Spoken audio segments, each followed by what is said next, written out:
Hello, everybody. Let's start. Good morning, dear participants of the workshop on digital transformation of education, so located with the conference on cloud and immersive technologies in education. Digital transformation has transformed the world and society and the economy. However, until the COVID-19 pandemic, its impact on education and training was much more limited. The pandemic has demonstrated that having an education and training system which is fit for the digital age is essential. The digitalization of education that occurred during the pandemic prepared all levels of education in Ukraine for work in a war. Digital transformation of the educational process of all levels, branch and directions of training is currently a key issue for research by all scientists in the world. Today, times are not easy in our country. There is a war, but we scientists do not stop and try to continue working. We are glad to welcome all of you in our workshop. And I want to invite another one of the organizers of our workshop to speak. It's Irina Minty. Irina, please. I want to wish everyone success and glory to Ukraine. Let's start. Thank you, Sri Alexeyevich. No? Okay. And now, so we wish everyone fruitful work and interesting discussion. And we invite to our first talk, the Andrii Sidliarenko with report of academic integrity and plagiarism, issue and solution from UNICHECK. Andrii Sidliarenko, we invite you, please. Yeah, hello. As I see participants today, I do not know if I can speak some new for them. But first of all, I want to say that I really like to see you all and like that a long way to organizing this workshop is come to this event, this meeting, and we see everyone can speak about educational technologies, about digitalization of education. In the way of UNICHECK as a company, we always support events like this. And really, I don't know if my speech should be a report. It's like a speech for supporting this event and for saying that UNICHECK as anti-plagiarism checker always support the Ukrainian institutions, and as a software, when you want to organize some processes of digitalization, educational moments, or teaching, evaluating some tasks for students, UNICHECK as a software can easily integrate with a lot of LMS systems. So I think it's maybe could be a little bit surprising for organizers, but my report will be with a couple of words because I really want to wish very fruitful today discussion. I want to say that anti-plagiarism software is always is a part of all educational processes, including, for example, articles for our today's event. they always should be checked by anti-plagiarism software. And for our side, UNICHECK as a company, as a software, as a people, always can help and support with this. And as people can educate what is the best way to organize this software, this anti-plagiarism checking as a software can always easily integrate and help to make this check maximum offensive. As a company, we, as I said, always support this. So I only want to say that I saw today's goals and today's main topics, and I don't want to waste your time and to speak about things that you know how it works. But I want to say that if you need anti-plagiarism software, if you need help with organizing of anti-plagiarism check, or help with consultating with academic integrity in your universities or for your everyday work, UNICHECK as a company, me as a leader of my team, always open and always ready to help you. So I want to wish a good day. I want to wish really fruitful discussion, and I want to say thank you for organizers that we all of us today on this meeting and can speak in these topics that today is very interesting and very useful for that situation according to war, according to COVID, and other things that Ukrainian educators in this is their everyday life. So my report is finished. Thank you. Thank you very much. And now we invite the next author to speak.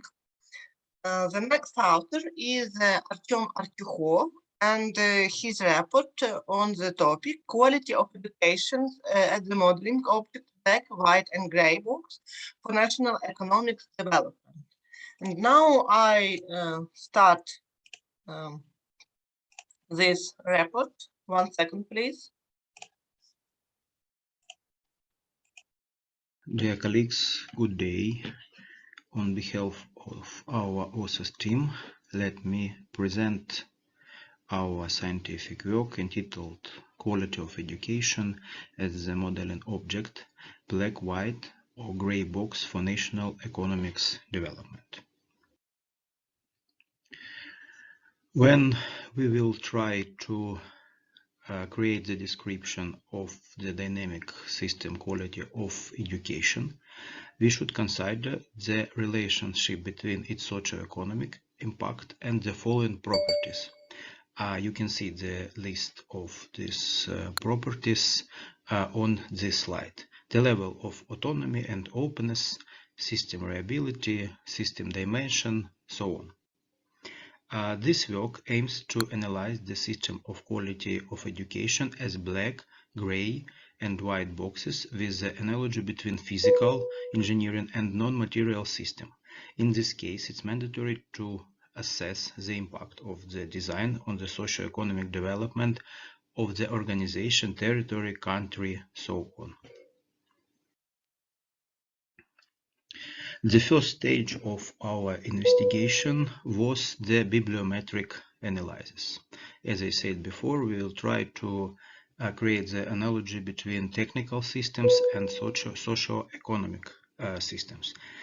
On the left side of this slide, you can see the result of bibliometric analysis on request technical system map of keywords. From this map, you can see that request technical system is related to many keywords, and you can see that some of keywords are related to economic, its management, economic development, so on. In this case, as a result of this part of bibliometric analysis, we propose description of our system as the analogy of technical system. On the right side of this slide, you can see the result, the map of keywords based on the result of bibliometric analysis on request gray box and relationship with black box, white box, and other keywords.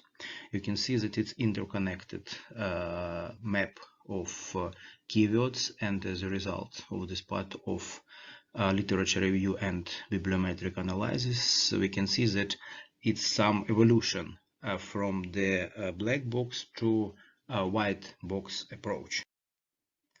What is the box approach in our case? We have three different boxes. Black box only with input and output parameters.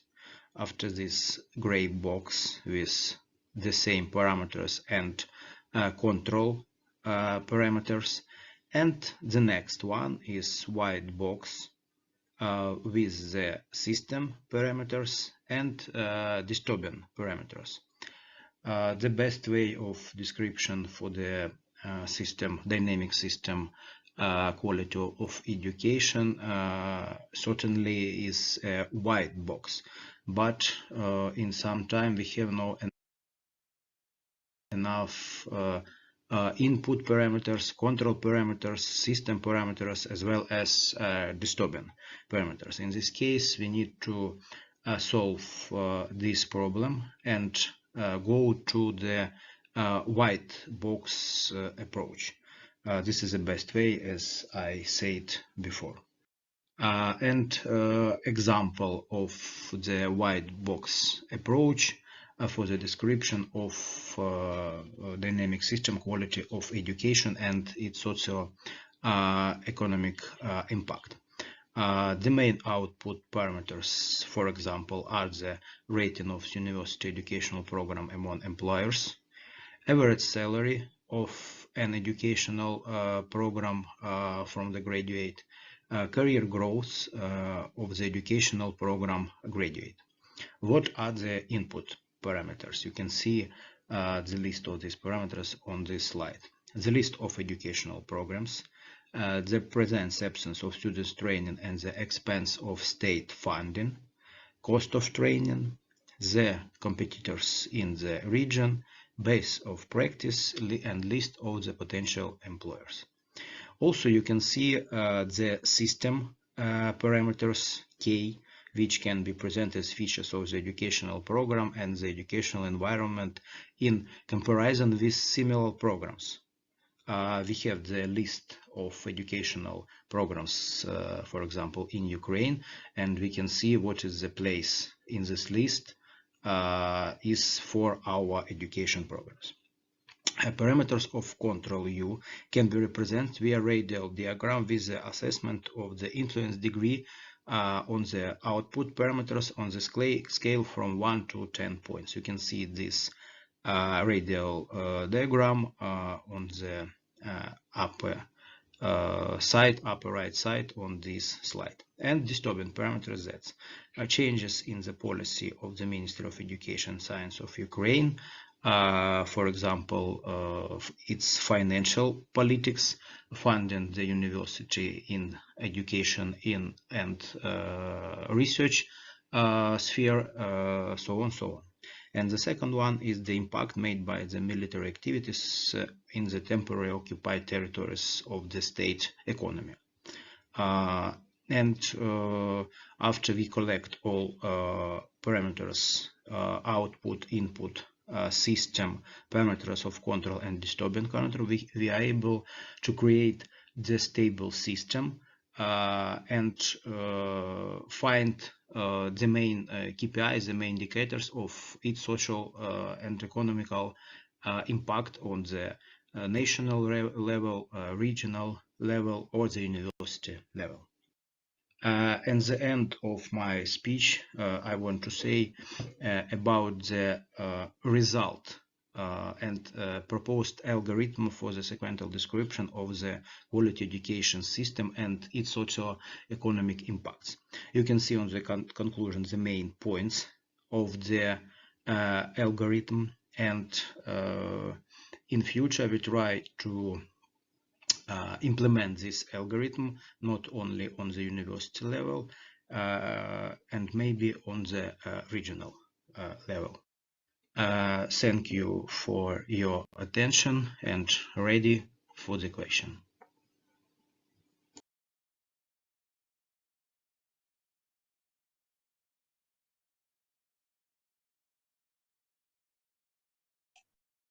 Via, thank you for interesting report. And are you here, Artem? Due to technical reasons, Artyukhov is offline now. He will try to join us, but at the moment he is absent. So I propose to go to the next Artem talk. Now he definitely tried to do his best to connect us. Thank you. Okay, and we now invite the next. Our topic is, let's start. 1 second, please. The next report is the evaluation of the system quality of education and its socio-economic impact, analogs with software testing. 1 second, I will try start. 1 second.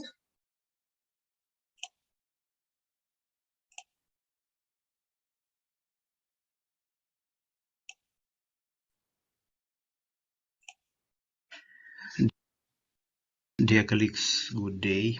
With a great pleasure and on behalf of the authors team, let me present our research work, evaluation of the system quality of education and its socio-economic impact, analogies with software testing. What I want to say on the start of my speech.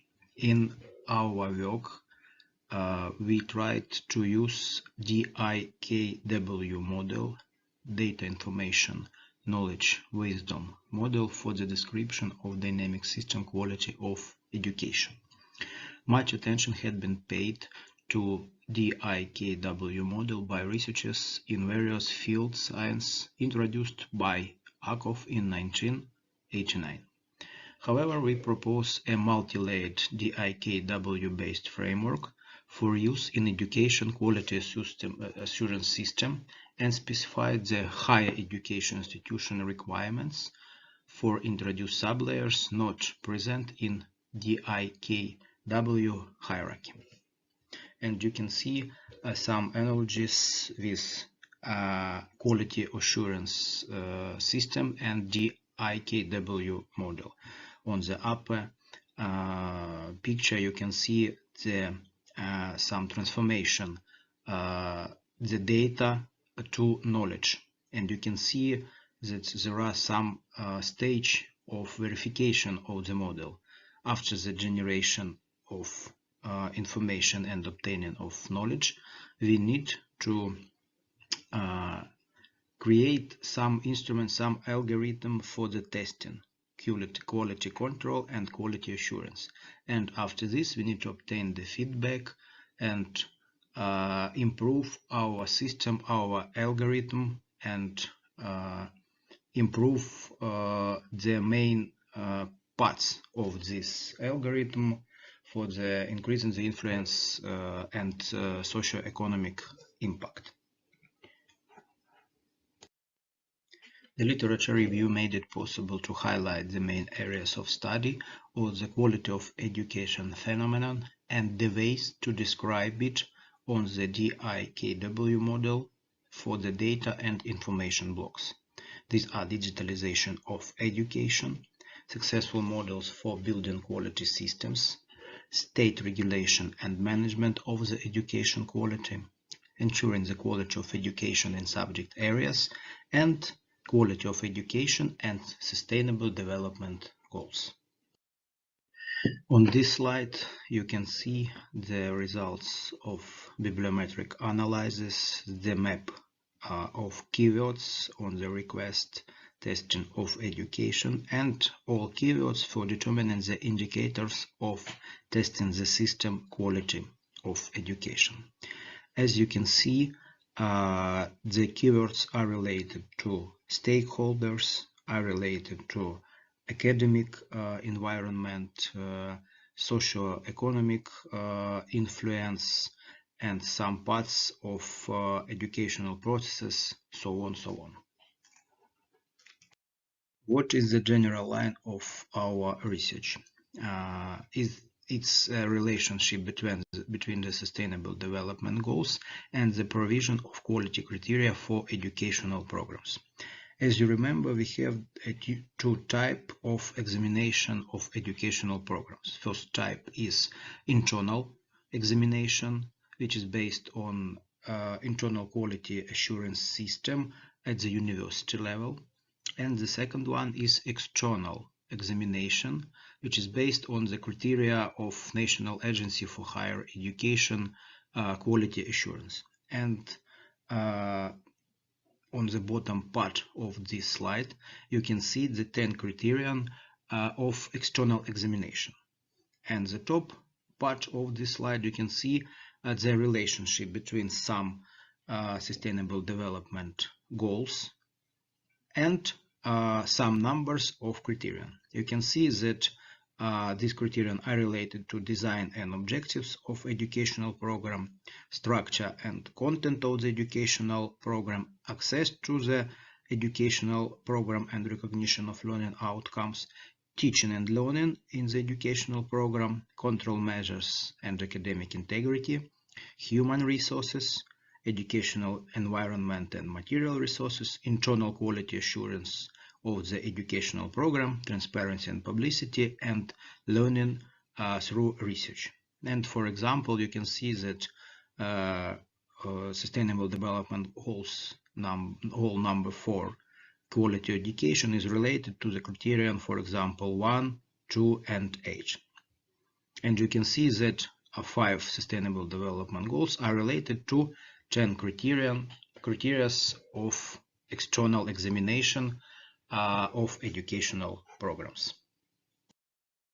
Our research team is made some algorithm of the testing of quality assurance system, quality of education system on the regional or local level, university level. We have the prototype, some model of educational and scientific activity in our university.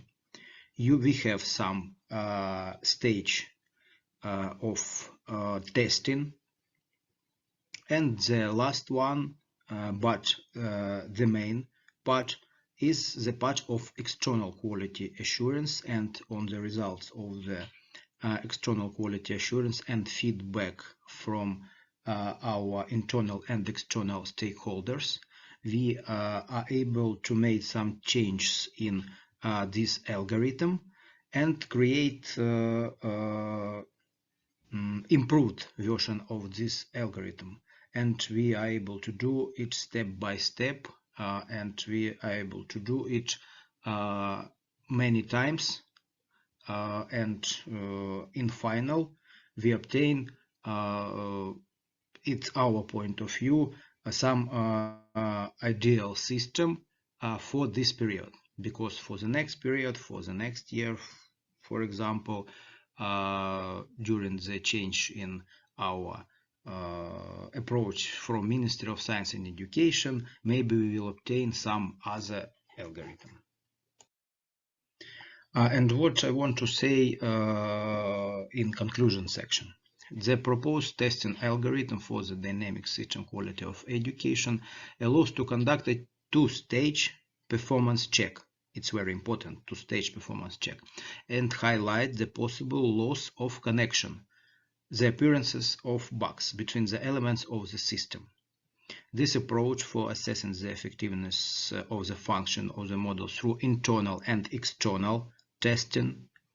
Internal testing is university level and external testing is national level, National Agency for Quality Assurance in Higher Education. And this model through internal and external testing makes it possible to determine the key indicators for the quality assurance system management. Thank you for your attention and ready for the questions.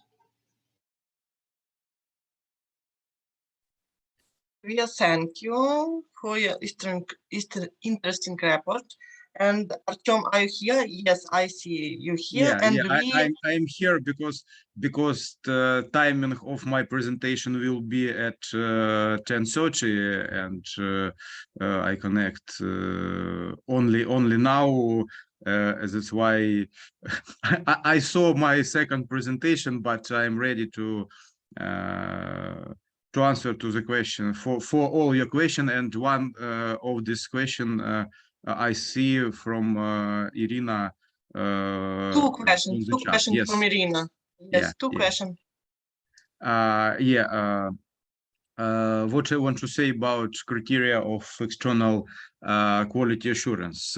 I think during the wartime, all 10 criteria are very important for us, but most important at the maybe at the human resources point of view is criteria number 6, human resources. Also, it's very important to have a good infrastructure for all universities, but at this time we have some problems for replaced universities, for some universities on the border of Russian Federation, so on. That's why I think on the first place practical, yes, I think it's practical. It will be human resources, and on the first place also it will be our infrastructure. This is my answer on your question. And yes, yeah, I see the second. Do you think there are changes in this system due to the war, or it's stable, it doesn't depend on crisis phenomena? What I want to say, from 2019, National Agency for Higher Education Quality Assurance have implemented a new paradigm of external quality assurance. And now in this in war time, we have online examination, online external quality assurance, and I think it's the best way for us at this time. And what about criteria? We have SDG 2015 with a list of criteria, and if we want to go to world environment of high level quality of education, we need to implement all tasks of SDG 2015 in our life, in our educational and scientific life. That's why the list of criteria will be constant. I think during wartime, of course, it will be constant. But after the war, after our victory, I think we will try to change some elements in our criteria. And in this case, during the post-war time, maybe we will have some differences between current state of current number of criteria and number of criteria after the war, in case of the sub criteria. As you remember, we have sub criteria in the frame of all 10 criteria, and maybe some of these criteria will be changed. Thanks. Thank you. Maybe who has questions? Any In questions? voice, if possible. Yes. Thank you. Artem, our experience of internal quality assurance, we have our opinion on 10th criteria. For example, a lot of master programs in Ukrainian university are so-called освітньо-професійні програми, don't educational scientific program. And at the accreditation processes, 10 criteria is not applicable. But we have some proposition from national agency about not only structure of master programs, but the needful educational component which should prepare our masters to not only educational but and scientific activity. Is 10 criteria planned to be entered as mandatory for all master programs? And second question, which bachelor programs you see as programs which the 10 criteria can be applicable?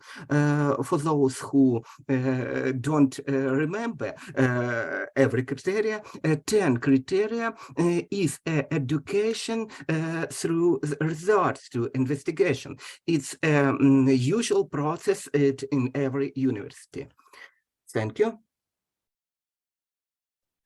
Sergey, thank you for your question. What I want to say, first of all, criteria number 10 is applicable only for the PhD level.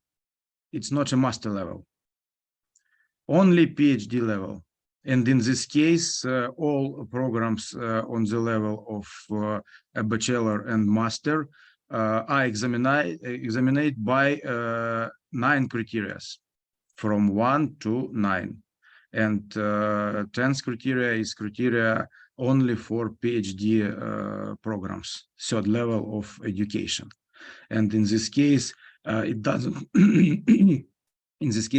matter will you have a educational professional program or scientific educational program. Assessment will be only for 9 criteria. And if you obtain assessment on criteria number 10 on the master level, I think it was mistake.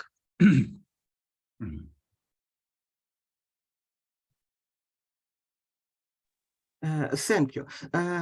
One more question, if possible. Yeah. While trying to make internal assurance of our program, we tried to involve some program history. For example, for PhD programs, we remember that we have a lot of years ago a classical, not PhD, candidate degree programs. But a lot of specialties were introduced only 5 or 6 years ago. Moreover, some days ago, our Ministry of Science and Education make some more changes in the list of specialties. What we need to our history and our current state of the program, or we need to for a look to the program future. The quality assurance, at the opinion of national agency, is an assurance of more potential program, how educational institution can realize its program, or it's assurance of potential program and program history, program sustainable development. Thank you. About external assessment from National Agency of Quality Assurance. First of all, we need to recognize what was before the accreditation process. Its potential, history, so on. We need now to have information about what will be in future. We need only information what was in past, before the accreditation procedure starts, before the exact date. And in this case, during our assessment, national agency saw the result of your work during last 5 years. And in this case, new list of specialties from Ministry of Education, it's I think it's some other life, because we have the list of specialties in PhD level, and list of specialties from Ministry of Science and Education is a list of specialties which is related more for the Doctor of Science level. And we have 29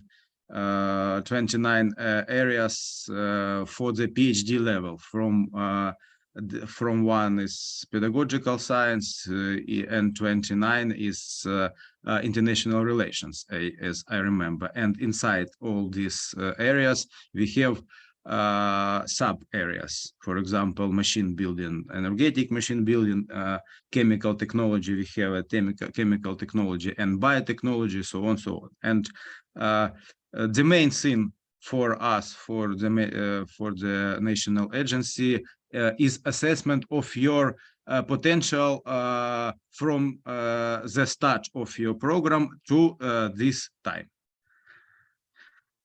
This is my answer to your question. Thank you. Thank you. While our participants thinking on another questions, one more questions, if it's possible. Tatiana, we have a time. Have we a time? Yes, we have a time. Thank you. For a long years, we work in the software industry, and it was a very interesting idea to use an agile manifesto, not only for education, but for the quality testing. The classical sprint is some weeks, but in our program we have at least 1 semester, 18, maybe 20 weeks as a full circle, which we can evaluate.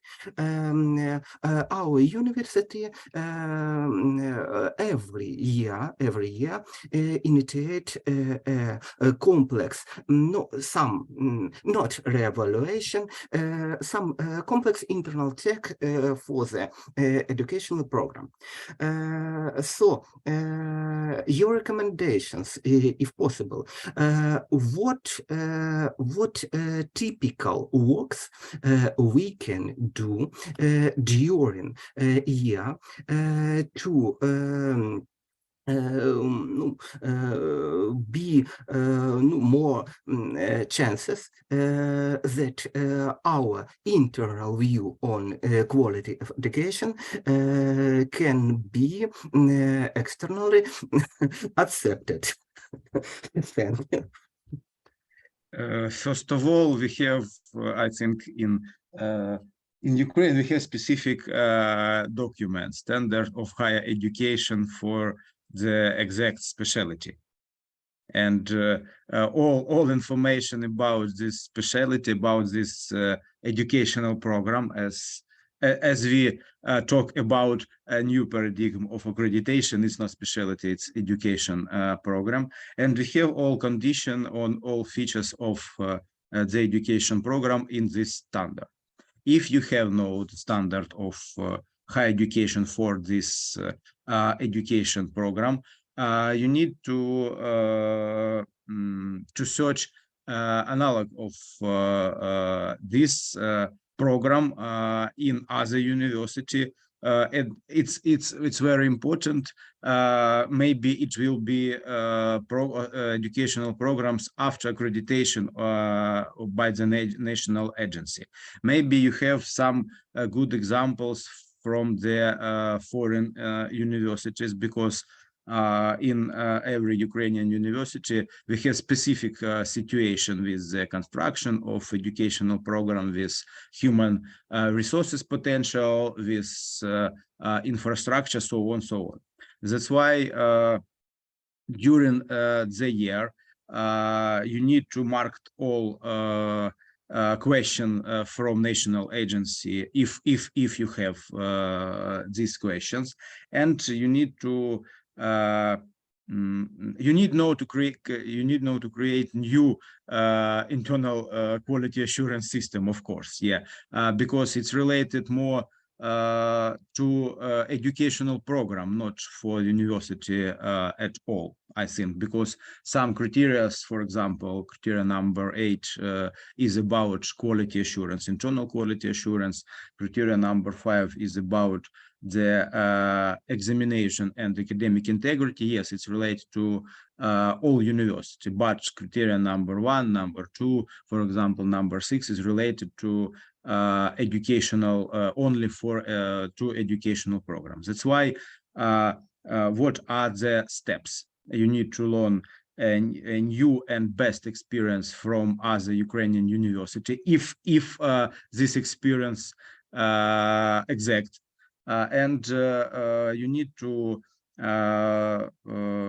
to have an exact structure of your educational program related to the standard of higher education. If you have no this standard, maybe you need to use some program from abroad. And during the year, in my point of view, in my experience, for example, in my courses, I try to change my course on approximately 15 or 20% by the content, not always by structure, because the main topics of my classes are constant. For example, I have the course methodology and methods of scientific research, and we know that we have empirical research, we have some information about experiments, theoretical research. We need to plan experiment, and this topic are constant. But from year to year, we have new instruments, for example, for bibliometric analysis, for analysis of statistics, so on, so on. That's why the main body of my course is constant, but inside some topics, there are some new instruments and approaches. And if you want to improve your educational program, you need to do it every year. Thanks. Many thanks. Another questions, please.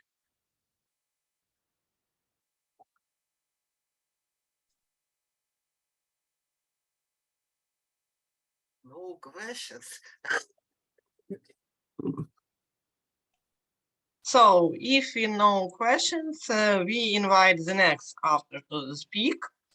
The next author is Irina Zinovьeva, and his report on the topic, the use of GIS is renewable energy specialist learning. And I now let's start screen. 1 second, please.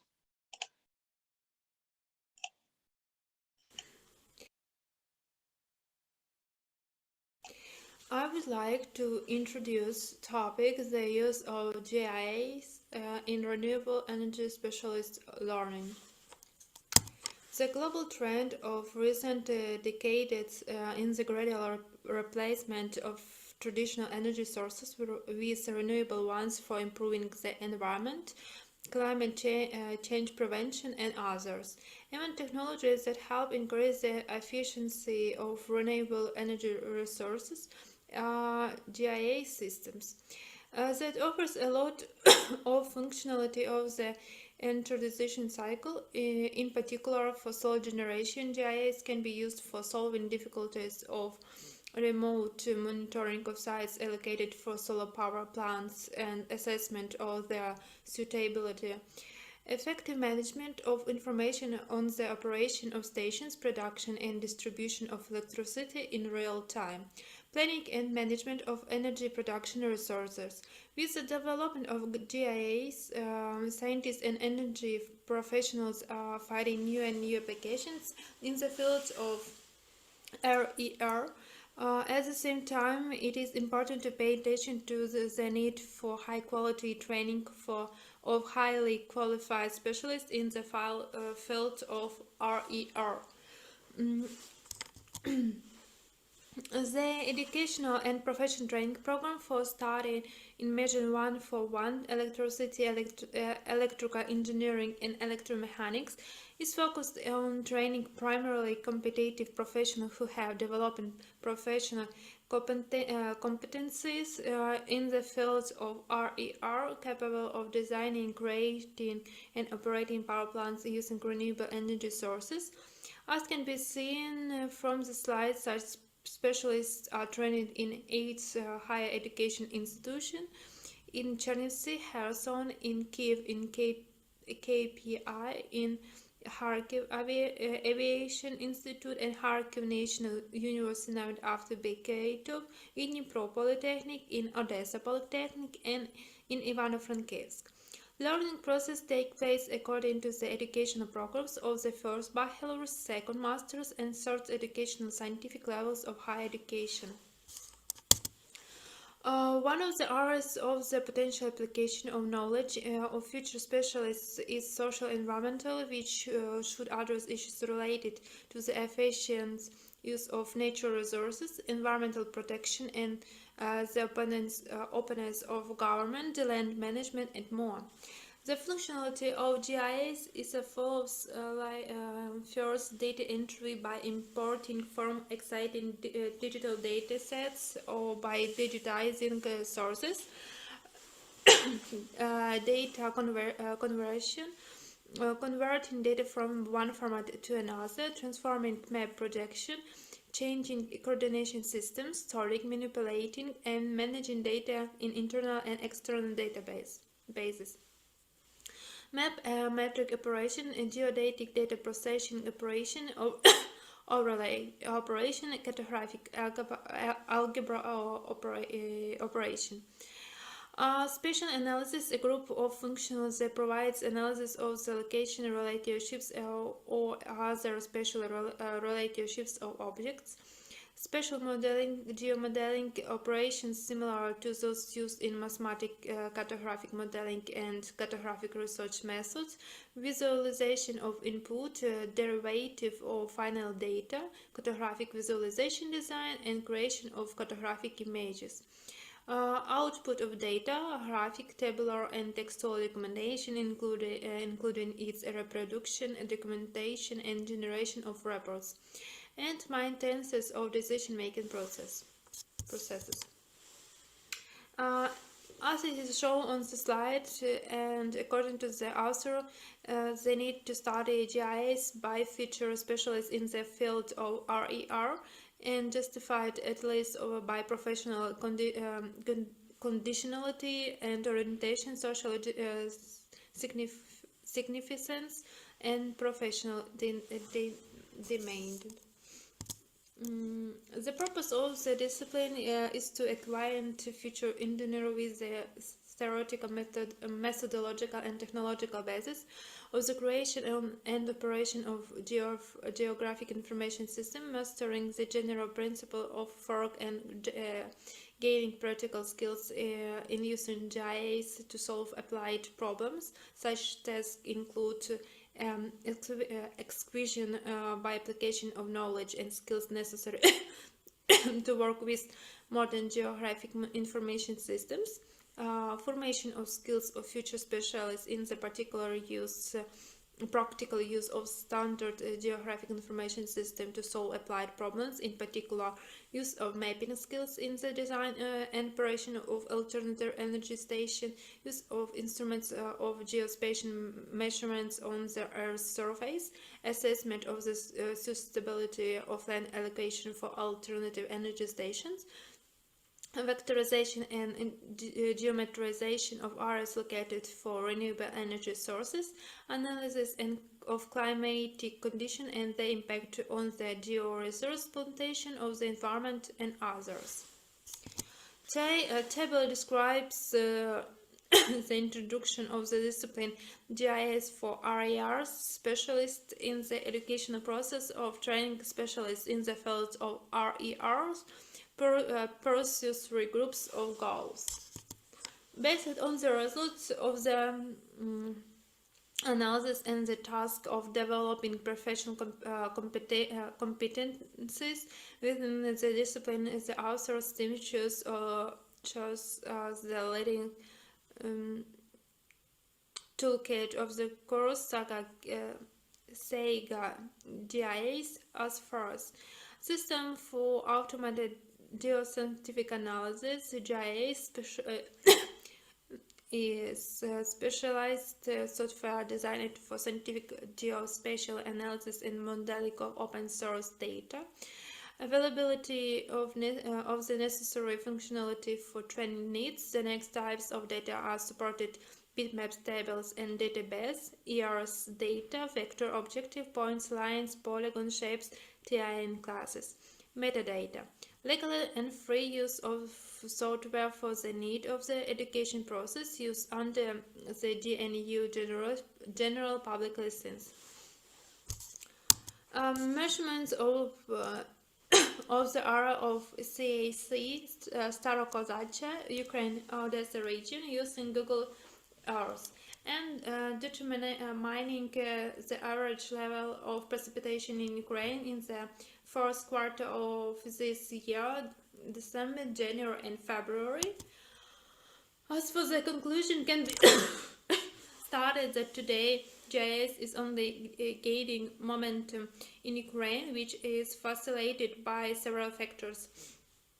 First is the reform of most branches of government in order to make their work more transparent and therefore efficient. Secondly, the development of an appropriate legislative framework as well as the formation of a unified strategy for the development of the digital economy. For Ukraine, the use of GIS for the most part characterized by the following characteristics. Narrow coverage, there is a significant growth potential, tendencies to develop their own software products based on exciting GIT. GIS is not universal or in nature, but is aimed at solving specific problems. They use for the most part of information and reference and cartographic functions, insufficient use of the potential of the analytic capabilities of modern GIS. The feature of the systems are cross-platforms they use for web service and cloud technologies, and integration with geospatial database. Thank you for your attention. The team of authors who prepared this publication and report is presented on the slide. Yes, thank you. for your interesting report, and we invite everyone to take part in the discussion hour, and everyone can ask questions in the chat. Please welcome who have a question.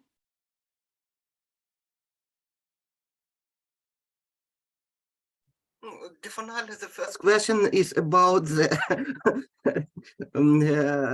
pre-last slide. The fourth quarter of this year is just beginning. Probably at your report we have a year past. Or I maybe make some incorrect proposition. Hello everyone. Yes, you are right, because this material we start preparing since beginning of this year, and the main material was generate maybe during summer. So we have some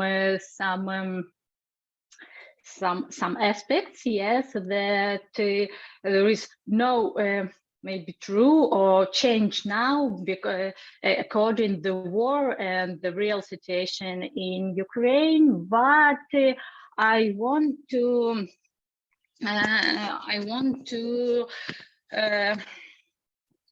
said that the main idea of this material, this thesis, are to maintain your attention, not your, but in general the scientific attention, that in field of preparing the specialist in renewable energy, we have some gap in a field of using geographic information system and prepare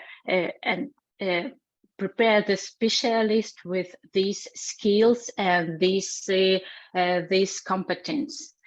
So thank you. You are right, and no, we live in a very dynamic time, and unfortunately, some changes is not good, and we do not have time to admit it and change in our paper. Thank you. Thank you, Irina. Some questions. The first question is about the place of a geographical information system in the training program. Now, traditionally, it's very useful tools for science research, but in the electrical engineering, we do, again, traditionally, don't use such type of software. Moreover, in the Ukraine, we have it's three maybe fingers programs in electrical engineering, which are related to renewable energy. So the questions: which level Bachelor of Master you propose to use these tools? And second questions: is tool to be related only to the classical program in electrical engineering, or it can be applicable to another program, for example, in atomic and nuclear engineering, maybe to some interdisciplinary program or else. which prospect you'll see to introduce the such very specialized geographical information system to the many specialists in renewable energy. For example, it's not only electric power. It can be a specialist in mechatronics. It can be a specialist in, for example, electronic engineer. All who participated in such activity. Moreover, it's maybe specialist in ecology, which control the processes in our electric power plants. And I have seen an exciting examples from Melitopol State Pedagogical University, even programs which connect a specialist in biology and energy. What your thoughts or insight in this regard? Thank you. Thank you for your question. So first answer is, as for me, I think that the specialist in rare reliable energy need to have their knowledge in this, using this in their practical and and have a practical, not practical, but professional competence on their first level of preparation preparing study, because I think that this is a main and multidisciplinary, as you say, discipline.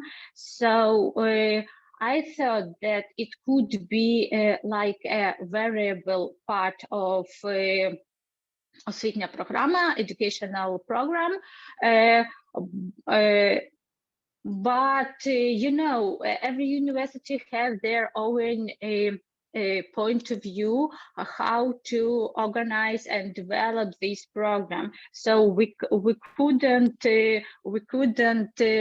tell them how they need to develop it, but we just can recommend it. So as for me, I thought that it would be better than all specialists have the basic knowledge of this. And as you know, not every person wants to have, for example, the developing level of education and want to enter on a second level of educational program. I mean magister level, yes. So this specialist, I thought that it could be bachelor level, and it could be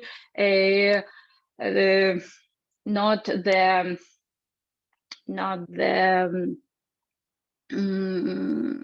it could be a permanent or maybe variable part of educational program.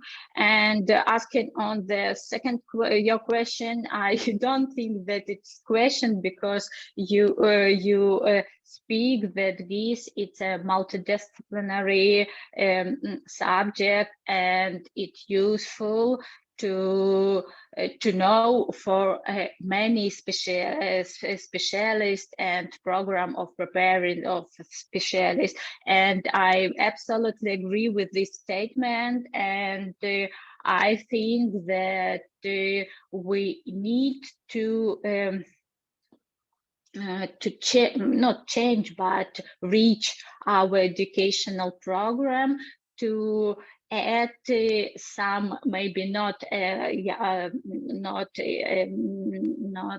just separate discipline, but we need to use some themes or some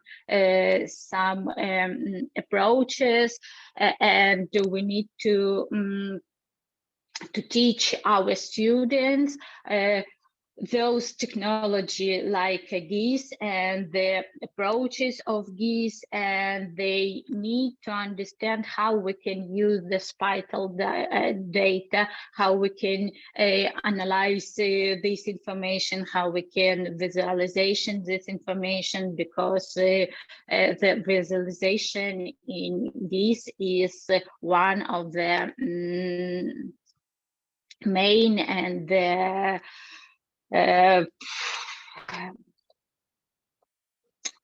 one of the main positive side of this technology. So if we have such opportunity, we need to use it everywhere in educational process when we could. Thank you. Many thanks, Irina, for your exciting view on this problem. GIS everywhere, GIS for all. Yes. Thank you. Any more questions? Yes, we have a question in the chat. Yes. From Irina Minty. The question is, renewable energy is an experimentally relevant topic for Ukraine, especially now. In your opinion, which renewable sources have the greatest potential for Ukraine? Thank you. Thank you for a question. Maybe some of my colleagues can ask on this question more professional, because I couldn't ask you on this question because it's not technical, because I am a professional in GIS, but not in renewable energy in general. So I thought that my personal opinion is wouldn't be maybe the such professional, and so if you don't mind, I can help you. Oh, thank you. Please, Volodymyr, please. Yes. Hello, colleagues. This is a very interesting question, and now we can say that in Ukrainian, almost all type of renewable energy source can a great potential, but exactly we can speak about the sun energy, wind energy, and the hydro energy. Also, all another type of renewable energy source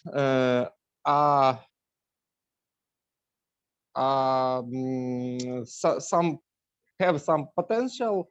There are some research, for example, in the Institute of General Energy about the potential of use hydrothermal energy in Ukraine, wood energy, not wood energy, bioenergy, and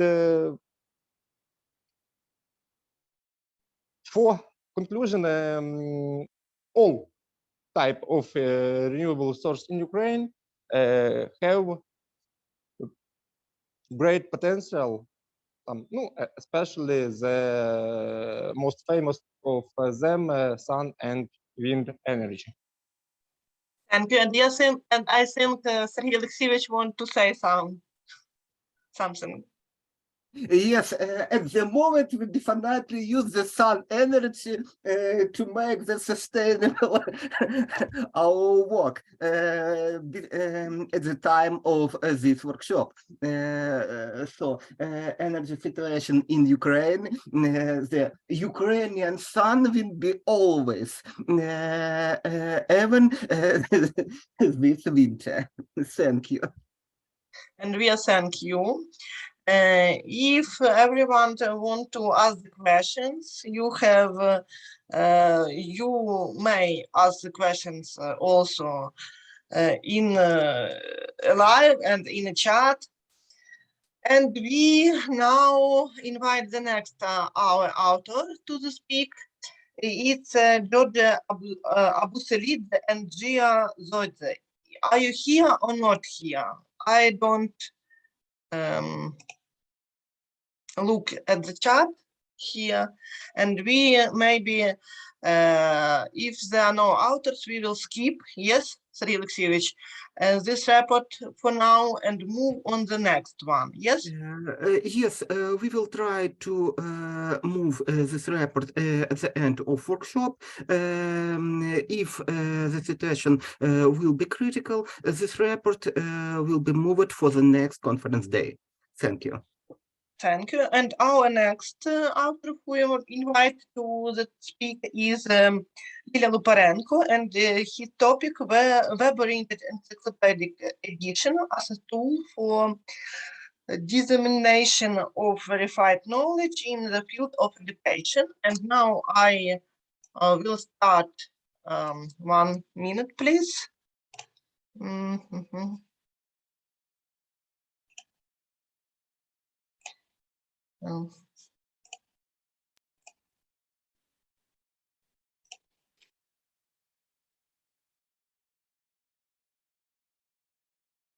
Our sincerely greetings to all conference participants. We are grateful for the opportunity to present our report on Croatian Ukrainian encyclopedic project in the field of education.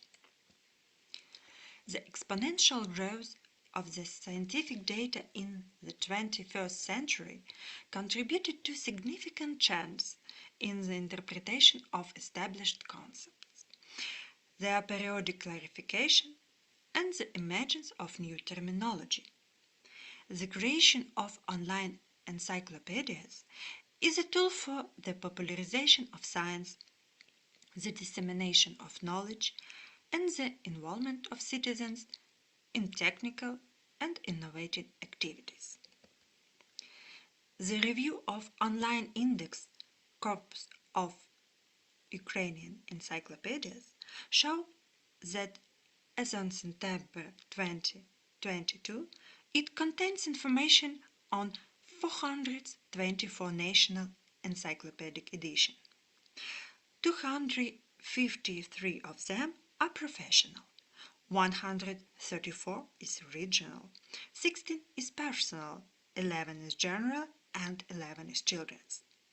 Regarding the edition format, 400 encyclopedias have a paper version. 118 is printed editions that have PDF format, and 31 is printed edition have an online version in form of website.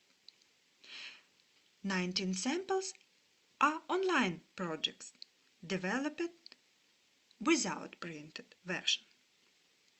The field of education is presented only by 9 printed encyclopedias.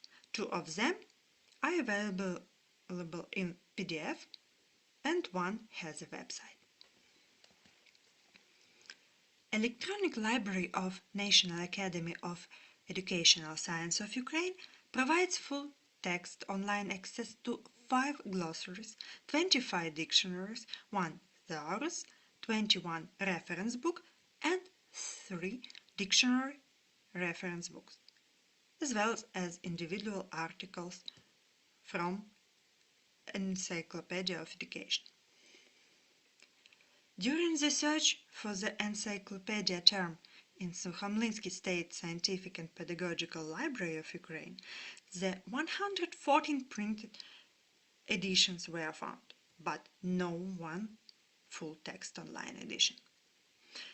The preliminary analysis revealed that there is no Ukrainian professional educational digital reference system with a scientifically relevant and modern interpretation of terminology of pedagogy and psychology. Elsevier is considered a leading open access publisher. We found only one its encyclopedic edition in the field of education, the International Encyclopedia of Education. This publication has print and online versions, provides search functionality through the Science Direct platform, provides access to many users anytime, anywhere, as well as includes multimedia content, audio and video, with links to relevant sources for further study.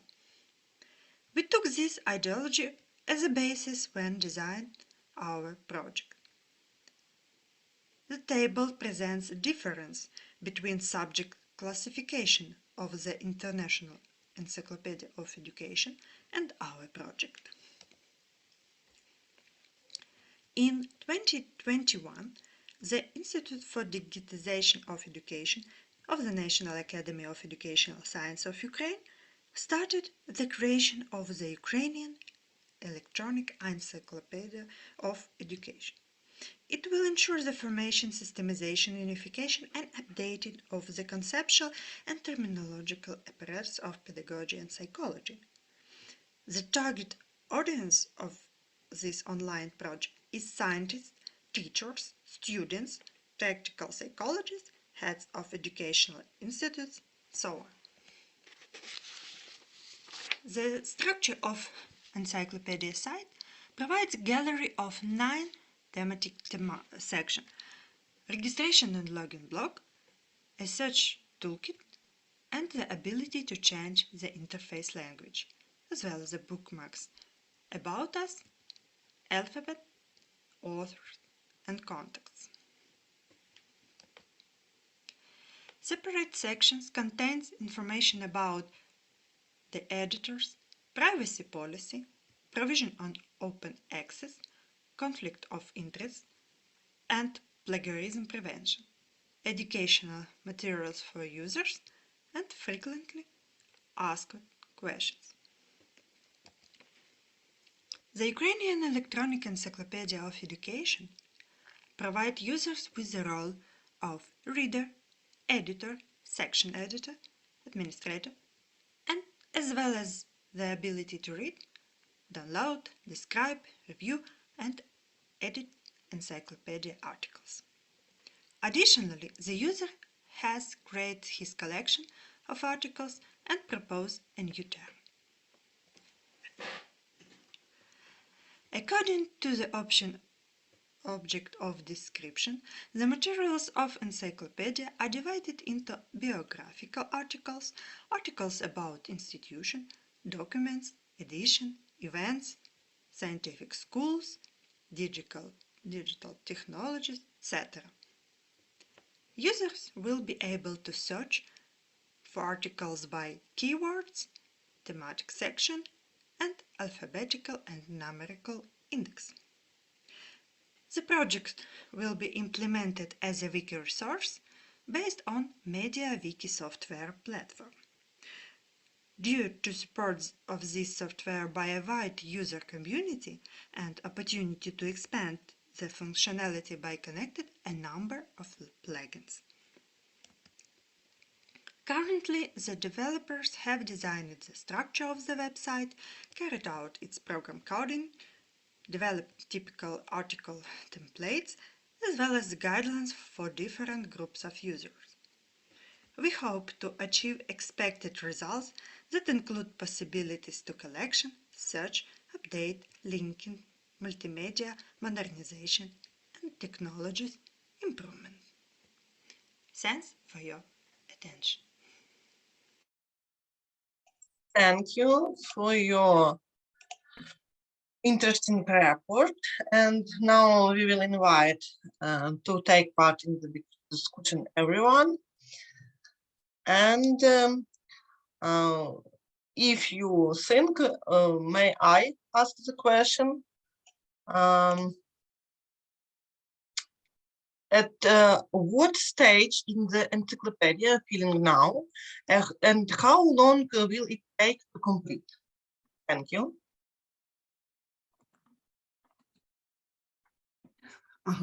Okay, hello everyone. We expect to get a full version next year to finish, and I hope we will invite all of you to test and to upload your articles to our website. Thank you. And I have one question more, please. Do you think that before the completion of this process, it will be necessary to start updating the content? Do you think that before the completion of this process, it will be necessary to start updating the content? I don't understand, but do you mean, please repeat these questions, my connection not very good.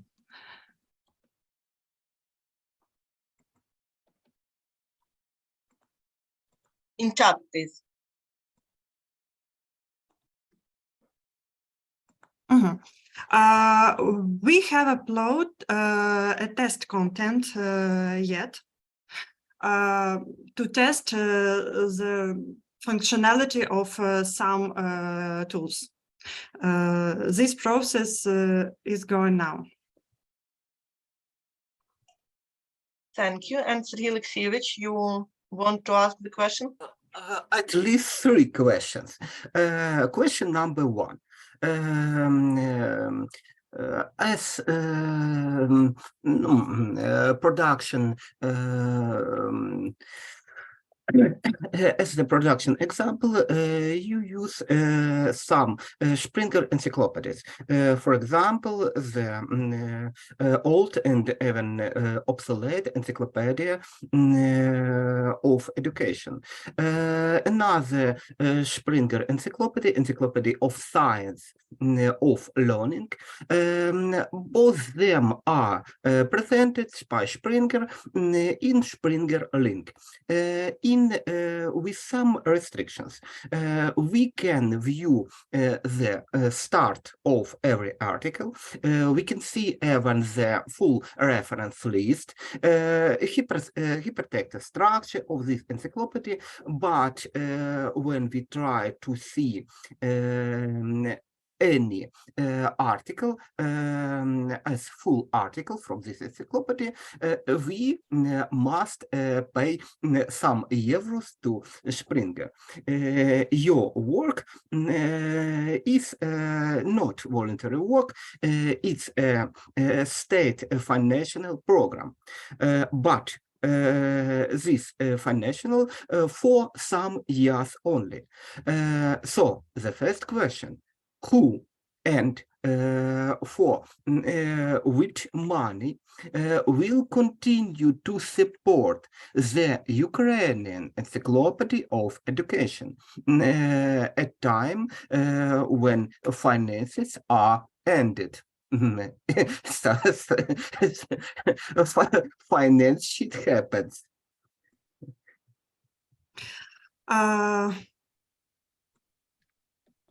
Now we have financial and do this project.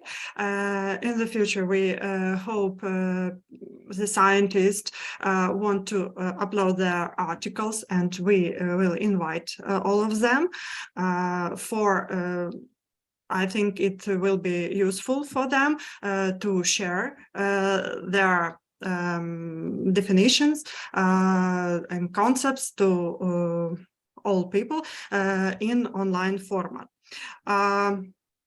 Now we have war, and all can happened.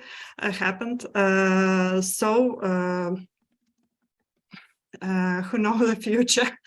I hope it will be continuous, this topic, and its support by our state.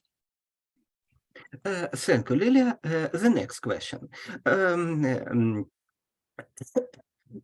As the Springer in the world, in Ukraine, we have a fruitful cooperation of our National Academy of Educational Sciences and UNICHECK Inter in the 2 editions of encyclopedia. But for the moment, the editions of second editions of encyclopedia is not free for view editions. We need to pay almost 1,000 hryvnia to get a big book and read some articles. So the main questions, do you have a permission from UNICHECK Inter to use the content of second edition of our Ukrainian Encyclopedia in Education in your projects as commercial content, and you propose free presentations for all? It seems to be a contradiction. Thank you for your questions. I understand. Yes, we do not copy the content of paper version. We propose to renew this content because paper version has short articles. For example, has a short articles because of paper format and need to be concise. Electronic format, online format provides us a possibility to create more broad, more wide articles. So we created templates and some. Every kind of article will have a plan, and these articles from paper Encyclopedia of Education can be rewritten, and we can the authors can upload their multimedia content and more text than in paper version. Thank you, Lilia. And the last questions, it's the main and critical questions. Your type of encyclopedia is welcome for new articles, not only revised and extended as you proposed. So who will control the quality of encyclopedia content? Who will be responsible for the quality? In the paper edition, we have a full controlled process for a long years. Who will control online? Thank you. Katerina is representative of Ukrainian Wikipedia, and it can advise a lot of issues for the quality control for not only cooperative but single articles of single author. So thank you for your question. We not provide the Wikipedia process as public edition of texts. We want to create a review process, editorial board from this specialist from main direction, these 9 direction thematic sections, invite them to control the quality of submitted materials. It's not like Wikipedia for edition materials by all public. Thank you. It's an idea of like open conference, open journal system, editorial board, which make a lot of round of review for this article. When article for the first time entered to your encyclopedia. But what about revisions of existing articles by the core author or any another authors which would like to improve the article content? The same procedure of reviewing all content that's submitted to the site. We take an experience of researchers, encyclopedists from Institute of Encyclopedic Research and other research institute for Great Ukrainian Encyclopedia. And they have a lot of materials about how to create encyclopedia, how to organize this process, and they developed a general encyclopedia. It's more wide thematic, so we can use their experience and adopt to our research direction. But not to make an alphabetic volumes for a long years. Thank you. Yes, content, it's meant possibility that content could be renewed, not and do not need to print all books A, B, C, D. You're right. Thank you.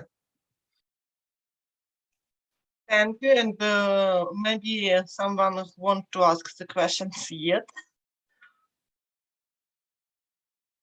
If we not have question, we thank you for your answers and your interesting report. And we now invite the next author to speak is Elizaveta Mikhailova, and his topic, the management strategy in the educational institution during the crisis caused by COVID-19 pandemic. 1 second, please. I will start this presentation.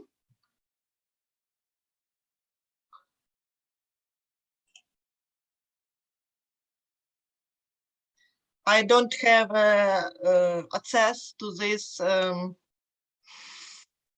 video. Yes, hello, 1 minute. I'll give you any access, okay? Some problem. Yes, please. Yes, please.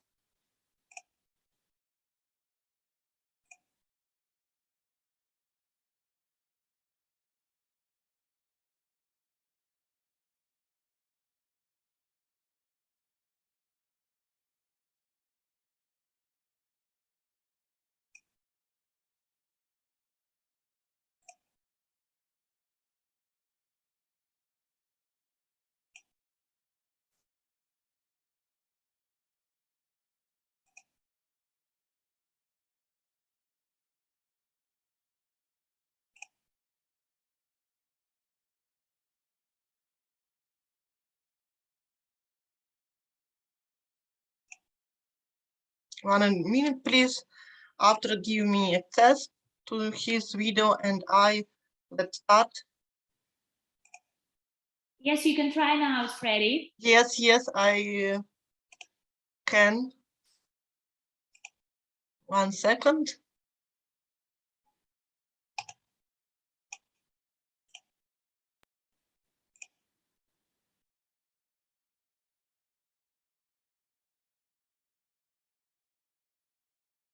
Greetings to everyone. Our team of authors from the National University of Water and Environmental Engineering would like to present the research, the management strategy in the educational institution during the crisis caused by COVID-19 pandemic.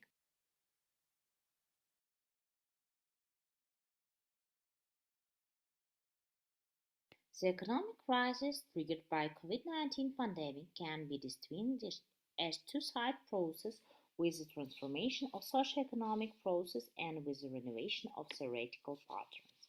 At the same time, for developing countries, the effects of the socio-economic crisis have the greatest impact on the social process. The aim of the research is to generalize the conceptual approaches to the formation of the management strategy of the educational institution during the crisis caused by the COVID-19 pandemic.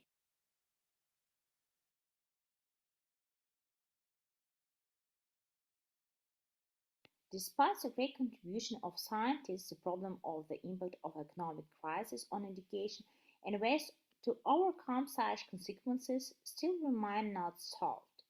That's why, from the scientific and theoretical points of view, the provided research can be a basis for transformation of education which may be adapted to the needs of the modern society.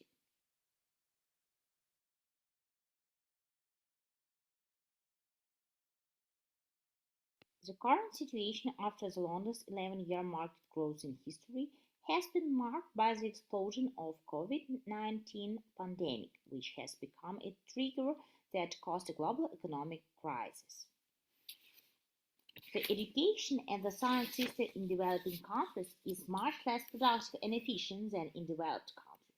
The low efficiency of the domestic education and science system is confirmed by the small number of enterprises engaged in this technological innovation, even in comparison with the countries with the average level of development, as well as the number of patents and inventions per thousand of people. The analysis allows us to consider the impact of COVID-19 pandemic as essential, but for the overcoming this negative impact, it's necessary to explore the indicators more carefully in such section: reduction of funding in education sphere, reducing the number of participants in educational process, inadequacy of the traditional education model, and the lack of necessary educational forms.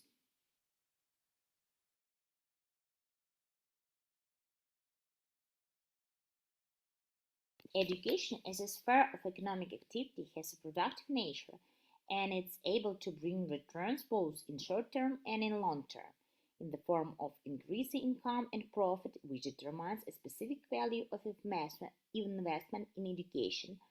Calculation of the economic efficiency of education confirms its significant contribution to economic growth.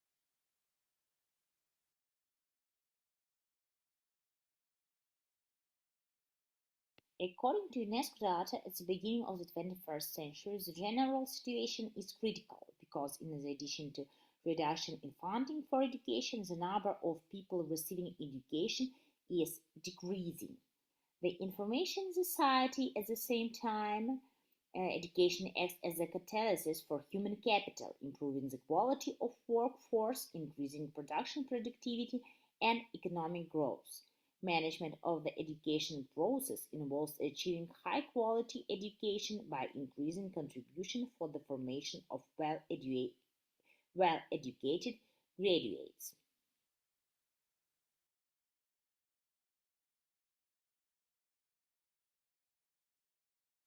Nowadays, education is focused on the technological development of society, which requires the diversification of education and relevant programs for training specialists.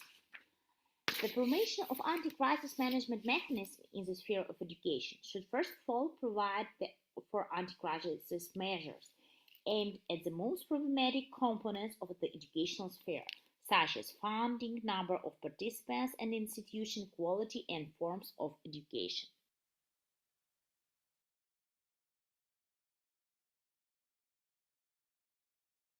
Considering the fact the main features of the information society includes three main components, high technologies, human capital, and pragma-psychology, anti-crisis management strategy in such conditions will be focused on the same areas that will be implemented in virtualization, HR policy, and branding. The functions provided by virtualization include communication, data management, marketing, process improvement, and resource planning.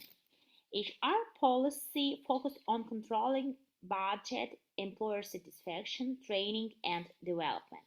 Branding, in effect, is a key to the effective market strategy, uses the company resource to create a content that include market research, defining a profile of the target market, determine the uniqueness of the product, implementing the market strategy, and setting goals and to the budget. For the first time in this research, we tried to set a conceptual approaches to the formation of management strategy of the educational institution with the basis on high tech, high human, and high sensor that allows us to make the systematic management decision that reduce the negative impact of the crisis caused by COVID-19 pandemic.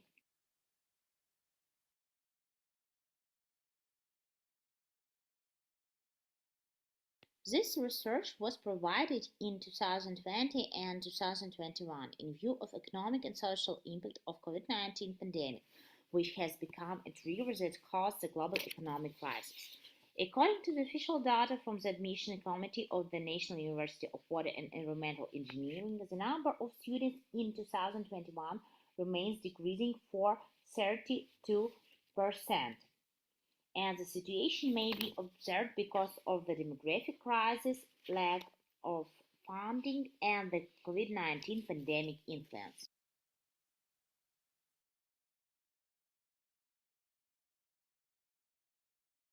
For reducing the negative consequences, this strategy was implemented in the National University of Water and Environmental Engineering. And if to speak about the virtualization of educational process, it should be mentioned about the development of Nuvii website to the educational portal and development of the Nuvii application, where all participants can find all services provided by the university. Another point to speak about is the electronic document management system, providing of which was during the pandemic, but till now it's developing.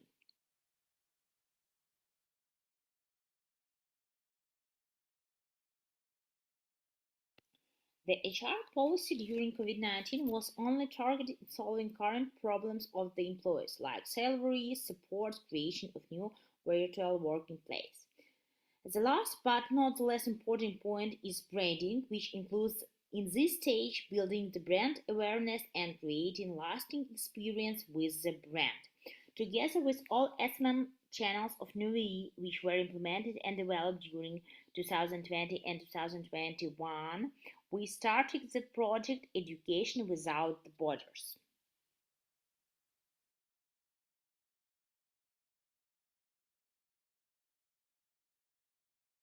This educational process was launched for people that lost their job because of COVID-19 or decided to improve their skills or just needed support.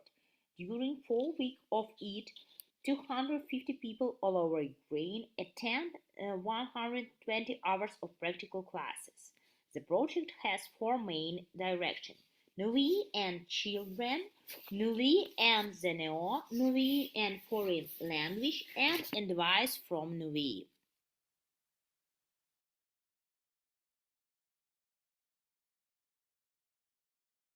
The results of the strategy implementation are highly covered in the social media.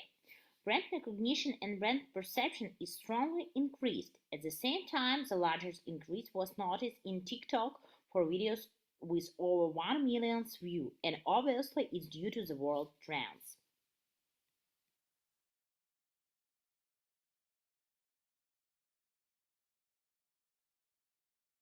The global economic crisis caused by COVID-19 pandemic directly affects all spheres of socio-economic life, and it has a negative effect on education.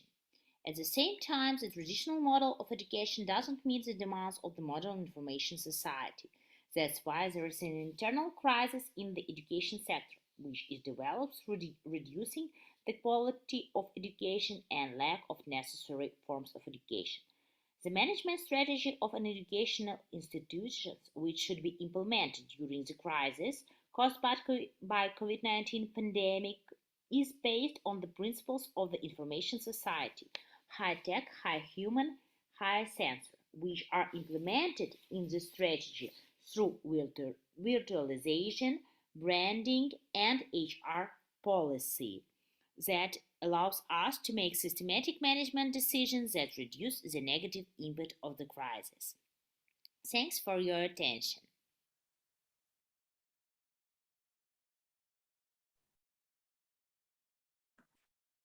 And we are thank you for your interesting report. Who has question for speaker? I have a question. Please. What is the most positive aspect when implementing fully distance learning, especially for you? Thank you for your question. And so the distance learning implementation for us was a necessary part. So the first time when it was implemented in 2020, it was not our desire to do it. It was a necessary form to do it because of the coronavirus pandemic and closing all the offline studying. And we tried to do it as good as we could. Yes, for the first stage, it was not so good as it now. And with some months, with our experiences, this stage, the online learning is really in a good condition, I think. And for a lot of students, it is the best form for education. But as for me, especially, it's only my opinion, it's good only for students like third, fourth, or the master degree students, not for the first year of education. Thanks. Thank you. Who wants to ask the questions else also?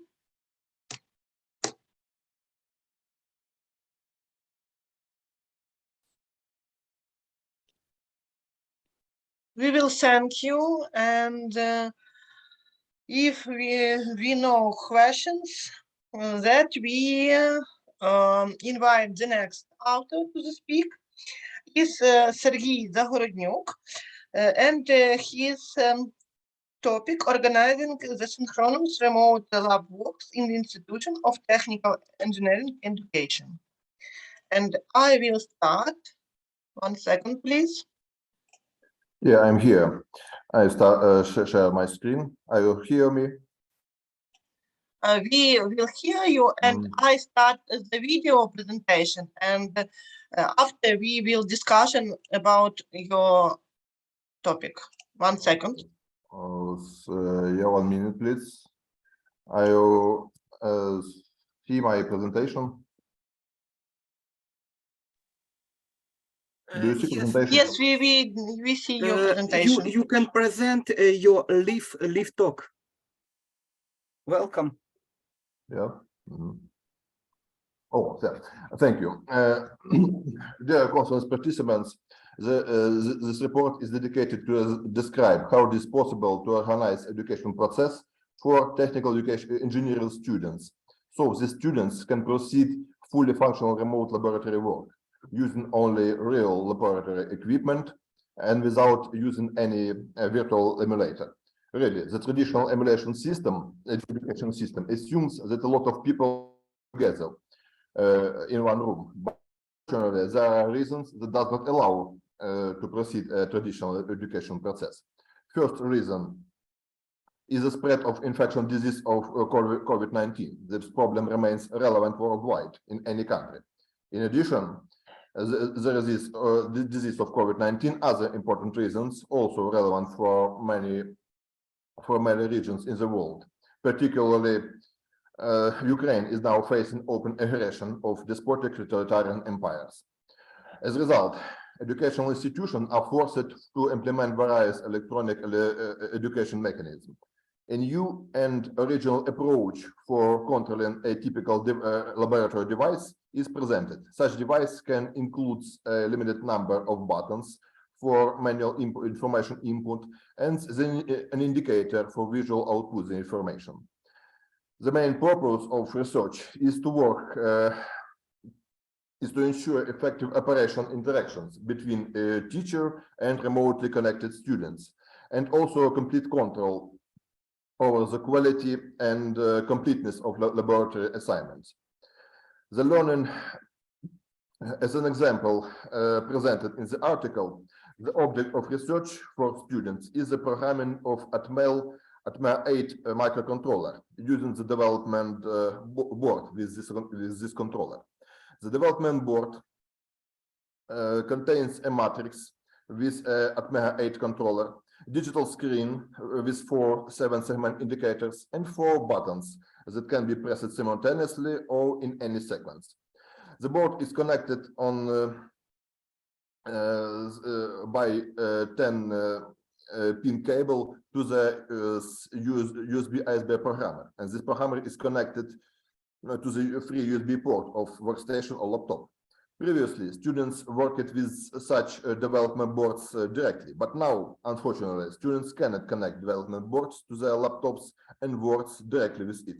Therefore, to fully replace such traditional work with development board, a laboratory learning management system was created, consisting of the following hardware components. First, a development board with ATMEL 8 ATMEL microcontroller, USB ISP programmer, microcontroller chipkit UNO32, to which a multiple contactor is connected. Multi-controller plays the role of a student remote hand. Student can independently press the buttons of the development board in any combinations and in any seconds. A web camera that directed to the board allows students to observe its current image in real time. And finally, a workstation with the operating system Microsoft Windows that can be processed remotely with a remote desktop protocol, RDP.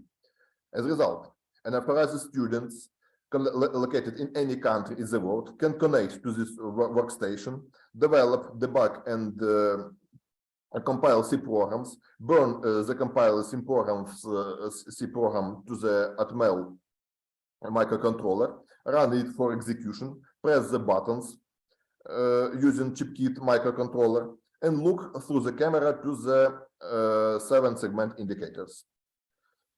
To start lab works, the students receive an IP address, TCP ports, and network credentials, for example, login student 1, and open remote RDP session from his home computer. One more student can also log on to the same computer, but with different login student 2. One more student with login student 3, and so on. Sure, students need to understand that some operation then can do simultaneously, independently, and on the contrary, other operation they can do only strictly secondly, one after another. Usually, the average student writes a programs on C programming language using the environment aware studio during about from 30 minutes to 60 minutes, 1 hour. When then a student spent approximately 5 minutes on burning ATMEL 8 microcontroller and checking the program operation. You can see that students spent most of time on developing the program without using any devices connecting to the computer's USB bus. So many students can do this part of work on one computer at the same time. After that, the students spend 10% of time for checking the program and using USB devices, a camera, a programmer, and chipkit controller as a remote hand for pressing buttons.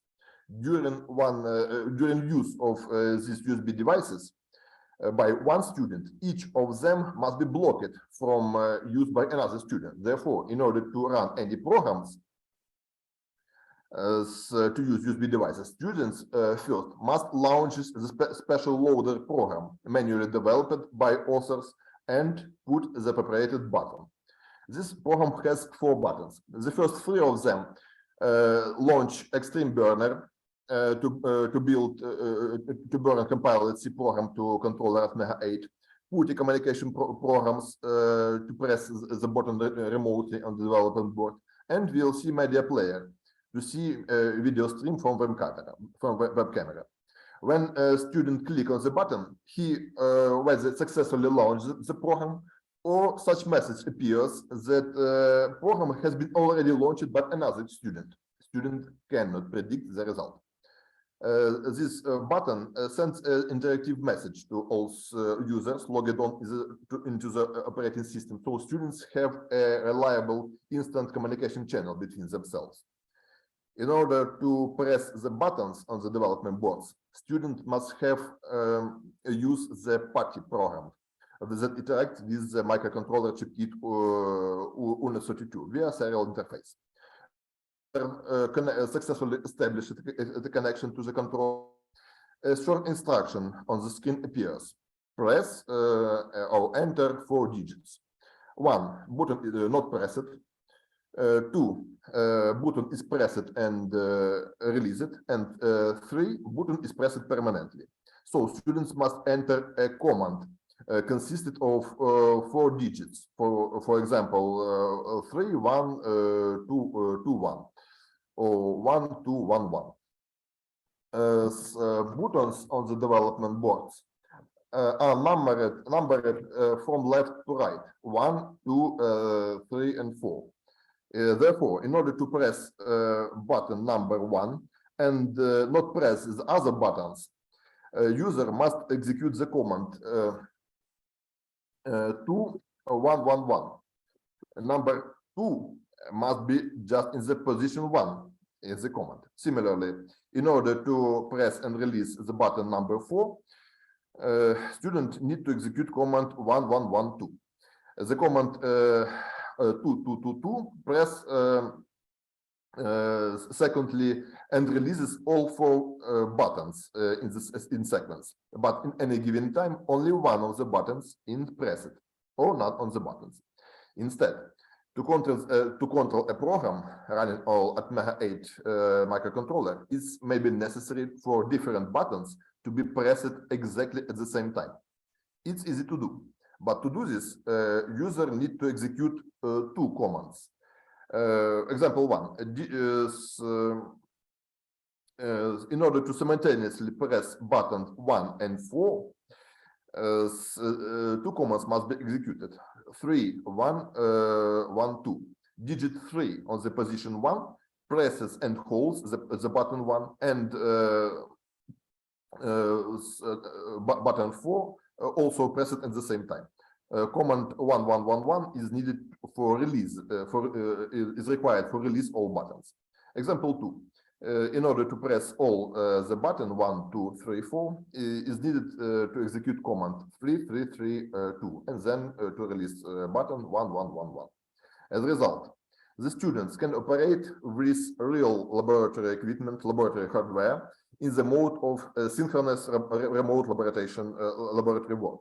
In combination with network platform for collective interaction, such as Zoom, Skype, Google Meet, the student will be able to consult with teachers or other students, demonstrate his screen, and report the completed laboratory work. Online platform for collective interaction only allow the lecturer to demonstrate the correct performance of laboratory work. However, it's possible to build a specialized network channel which allows authorized users to provide reliable access to the computers in the internal private network of educational institutions and to all programs running on these computers. An almost unlimited number of students can work remotely at the same computer. Each student must sure have own login, unique within its computers. But if one copy of specific programs is already installed on one computer, several students can remotely log in to this computer and run these programs at the same time. But if students must use programs that use external devices connected to the operating system via USB, FireWire, and serial interfaces, only one user should be able to run these programs. To organize the queue of students, then an additional loader must be used to start the corresponding programs only after checking that the same program is not launched by another student. And finally, laboratory computers on which students work remotely can have additional microcontroller to which an executive device, for example, relay, contactor, multiple contactor. Such device can help the students remotely push any buttons on laboratory equipment, change the position of any switches, and sure can observe and see at the equipment using the web camera and specialized streaming player such as VLC media player. Thank you for attention.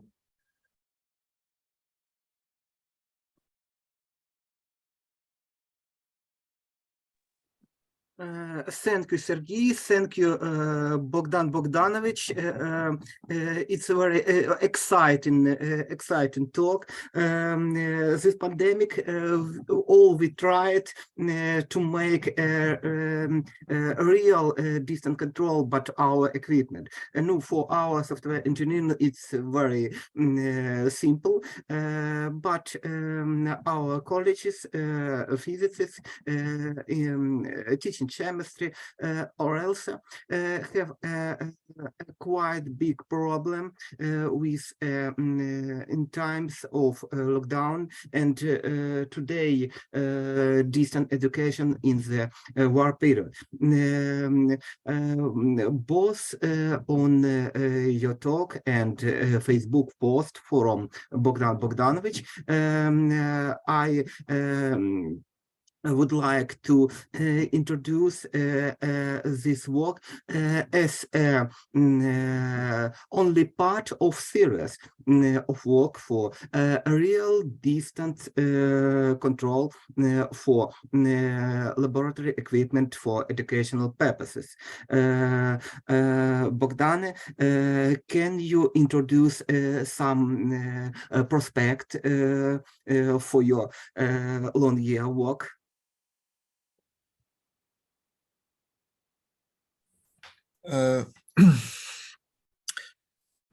Sorry, what prospect? It's Sergey made explanations.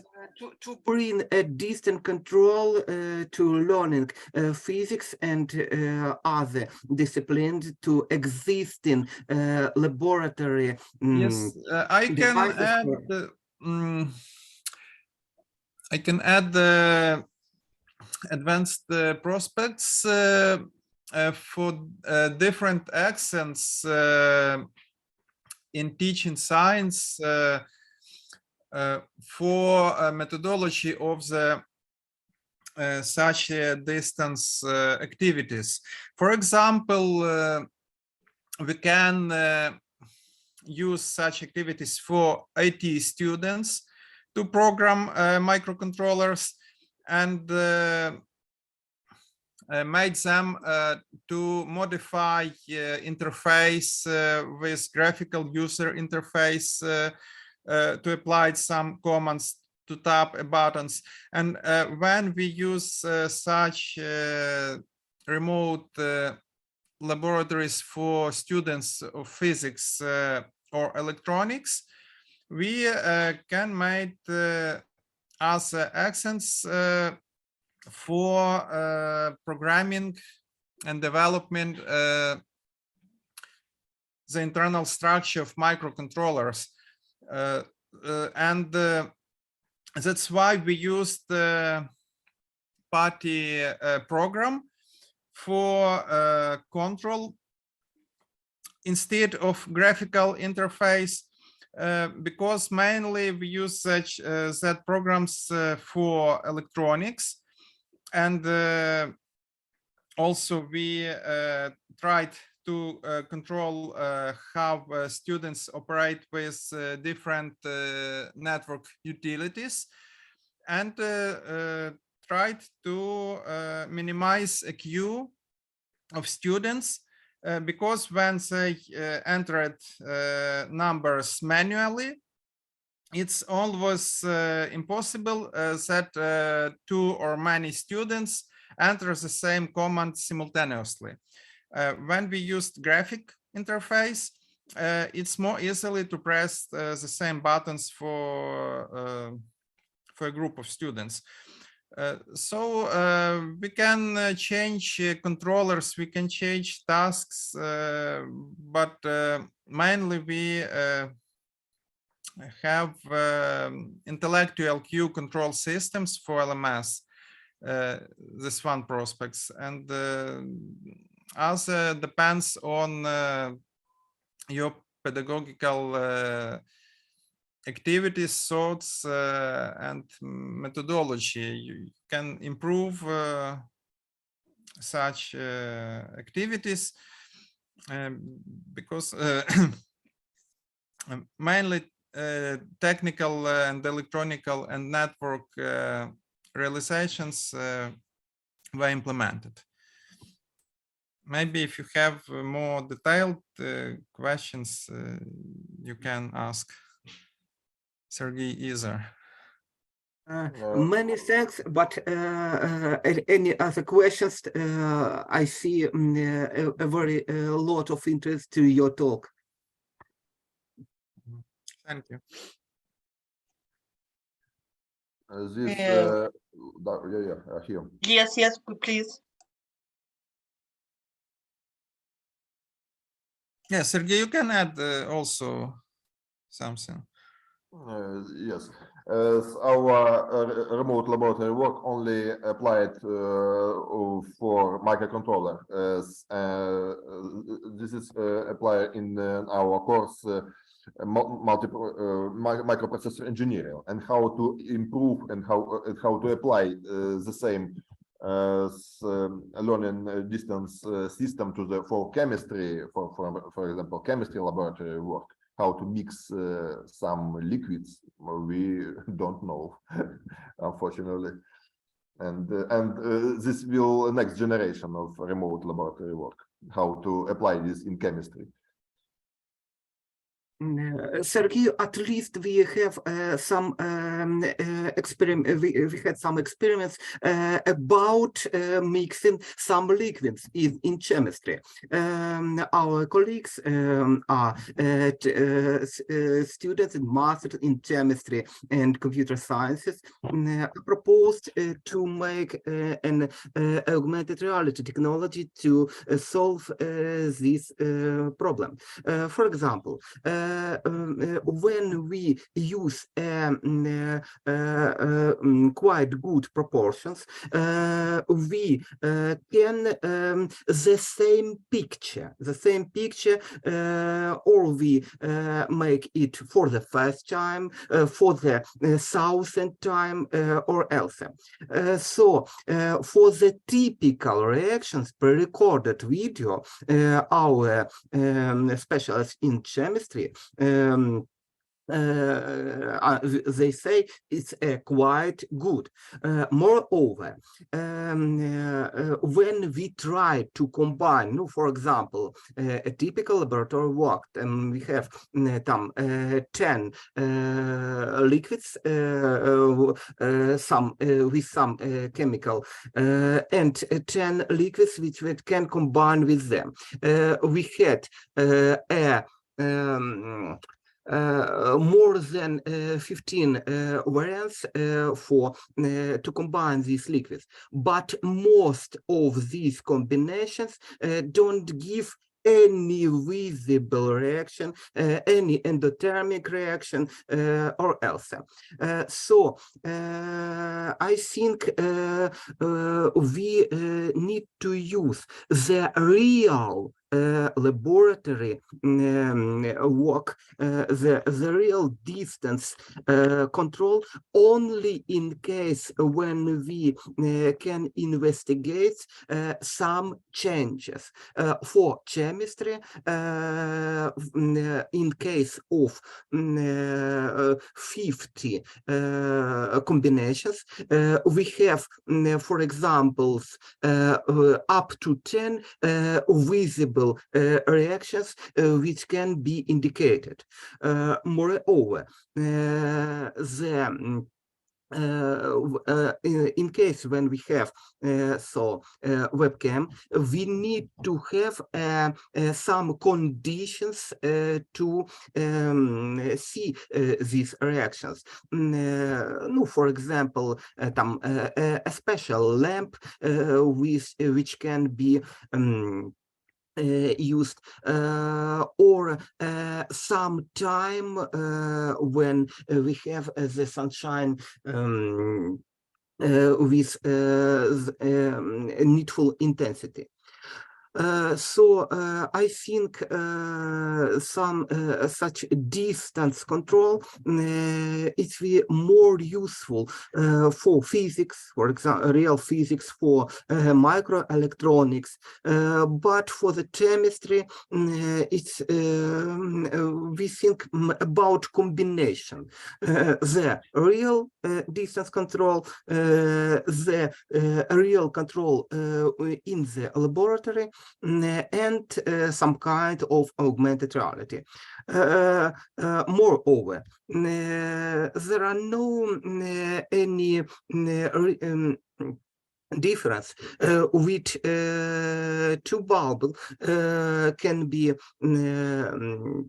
used during reaction by student or by specially educated person which will show this reaction according to the students, for example, voice control. No, it's disputable questions, and very enjoyed your talk. So a lot of discussions, a lot of directions to continue this research, but the main idea, the control must be controlled by the real human and in the real time. Many thanks. Yes. Is it possible to add a very short sentence? This laboratory activity can be easily improved, for example, for physics, when we add augmented reality into real experiment, but real remote experiment. For example, we can heat something, for example, iron rod or resistor, and we can add animation of changing of temperature by the picture of webcam. But this example with microcontrollers for electronics, we can also modify by additional information, for example, injection of holes and electrons inside microcontrollers, but it's discussable questions whether it needed for IT students. So it can be improved, of course. Okay, thank you. We are ready to work with you together, with your colleagues, to improve this laboratory work. Okay, we're ready.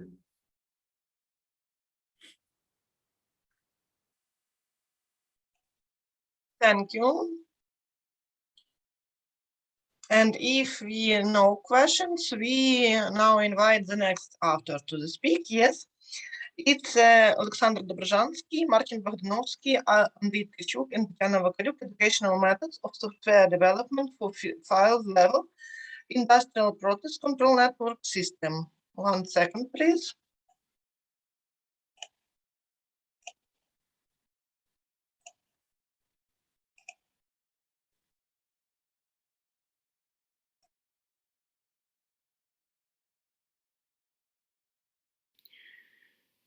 Dear conference participants, let us present to your attention a work on the topic Educational Methods of Software Development for Field-Level Industrial Process Control Network System, which was performed as a part of educational process employment when studying a subject of building a distributed automatic control system in Zhytomyr Polytechnic State University last 3 years.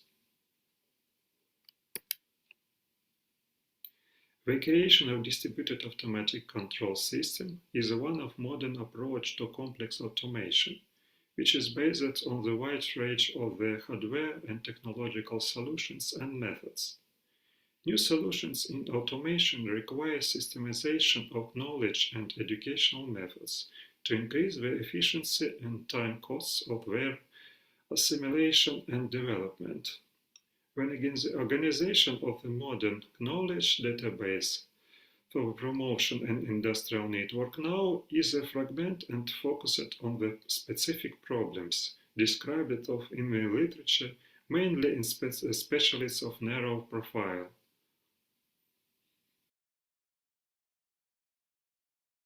The creation of distributed automatic control system is one of a modern approach of complex automation, which is based in a wide range of hardware and technological solutions and methods. New solutions in automation require systemization of knowledge and educational methods to increase the efficiency and time costs of their assimilation and development. The organization of modern knowledge database for the promotion of industrial networks now is fragmented and focused on the specific problems described in literature, mainly in specifics of narrow profile. All of this requires find a way to systematically modernize teaching methods and tools to improve the speed up the educational process in the field of study.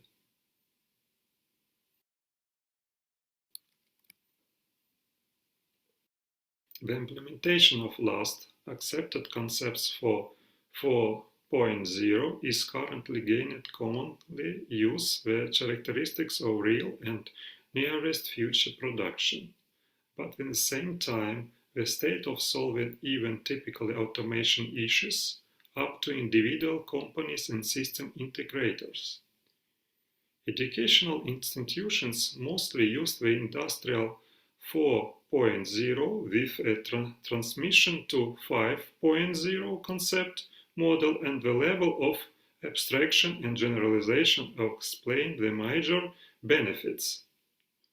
Methodology of the learning the synthesis of automation control system based on industrial networks is not reflected in fundamental literature sources.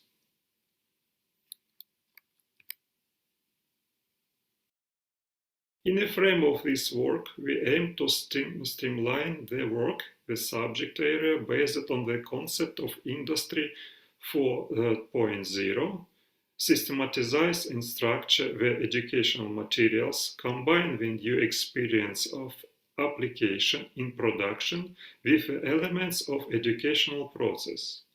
We are focusing on the ideology of the development of Industry 4.0 systematic approach, deep structuring of educational materials, and transferring the latest production experience to the elements of training.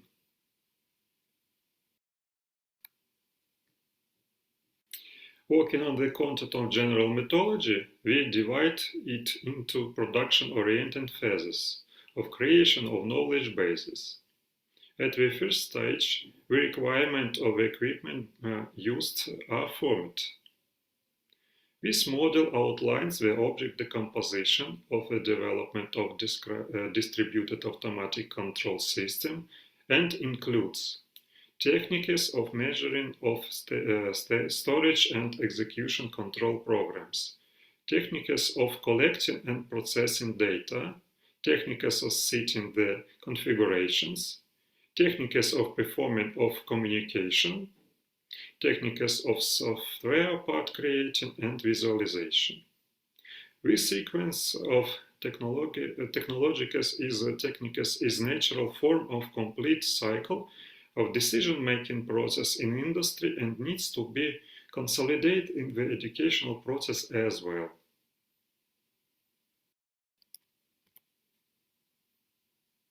The key part of implementation of industrial network automation system is software, which involve coordinated parallel development process and synchronization of system variables in real time. With disclosure of component requirement laid down by the EX standard and supported by the computer-aided software engineering system, well known as like CASE. CASE allow to form structure approach the implementation of software solution based on modularity, the object-oriented tasks by making templates, standard blocks, general functions, automatic debugging processing, and visual components for guide user interfaces. This makes it possible to facilitate the process of both development and training, creating permanent educational methodology approaches.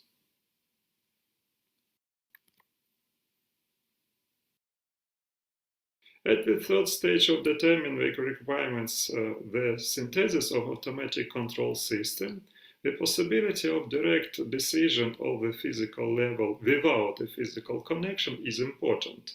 Simulation and evaluation of operations of reference models allow checking a presence of the system in unusual state as well. Configuring interfaces is a key task in this way.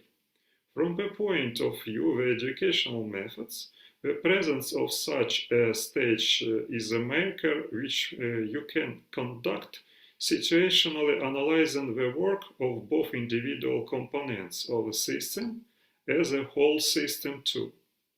Programming is implemented in this stage too and gives better understanding of network connection background.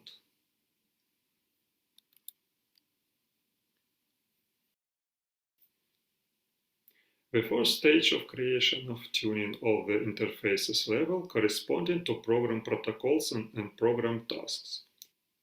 Specifying this stage allows you to speed up and commission process between specific communication devices, validate communication protocol, and provide an efficient user interaction model through the development of the object-oriented screen forms and user programs. The splitting into a group to deal with the common tasks and organization a common feedback to estimate the final results and production of network communication are the goal of study methods on this level. As a result of verification and approbation of specified methods, of consideration and teaching of subject materials by evaluation according to the same criteria, carrying out laboratory and practical works with needs of the synthesis on distributed automatic control systems, scaled to production requirements for 20 and 22 years, an increase in in-depth understanding the essence of management processing and skilling of independent processing of subject materials. We achieved increasing of understanding of middle group as a result of stage strategy realization as it's shown in on the diagrams. There was also an increase in success of professional employment through reverse questionnaires from the side of partner companies in the region. In the same time, the innovative and complex approach used by employers in solving practical tasks was noted.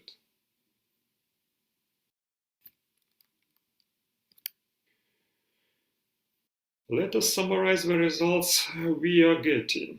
We proposed methodological basis embedded in the cluster and educational materials and as a skeleton what will allow building up structure but carrying certain aspects of concrete practical issues regarding to the development of distributed network system of automation control. Although the present methodology is open to revision and it's not the last resort.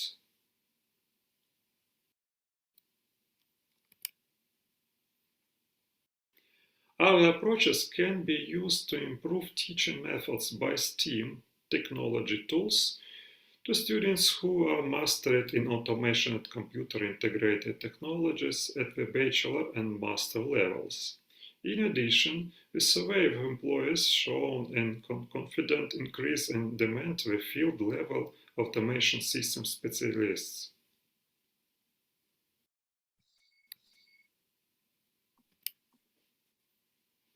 Therefore, the possibility of learning and project development based on paradigms industrial views should be taken into account when formulating curricula for each study program in engineering. The presence of necessary elements in the education for future engineering prevents degradation in industry, avoiding decline in the economy, supporting sustainable development. Thank you very much for your attention. Don't hesitate to ask any questions. We thank you, our authors, for interesting report. And who have a question? We have right students, but we will continue. Yes, we are strong, and we will continue our workshop. Irina, do you have a question? I have. In which areas is this development used to train specialists?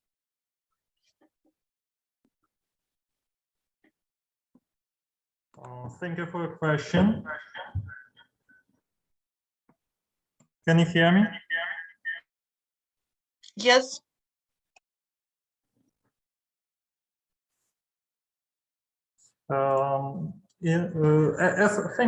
Thank you. I understand the question. As stated in our report presented of my colleague Martin Bogdanovsky, the most intensively proposed method has been implemented over the last 3 years in Zhytomyr Polytechnic State University for our specialities. And it really shows reliable results. If we talk specifically about specialities, they are as follows: automation and computer integrated technologies, programs, automation and computer integrated technologies, and automation and robotics, computer engineering, computer sciences, software engineering, information systems and technologies, as well as metrology and information measuring equipment, and industrial and even industrial mechanical engineering with the study program computer engineering in mechanical engineering. As you can see, the titles of such specialties speak for themselves. For such specialists, an understanding of real production system from point of view of the programming of such systems is critical. As I think nowadays, almost every part industrial production has elements, the programmer logic and network capabilities. It would be fair to note that for the past 3 years, we have been intensively using the proposed methodology in more or less complete form. We started to develop and implement this method in the educational process much earlier. Thank you. Yes, thank you. I answered the question.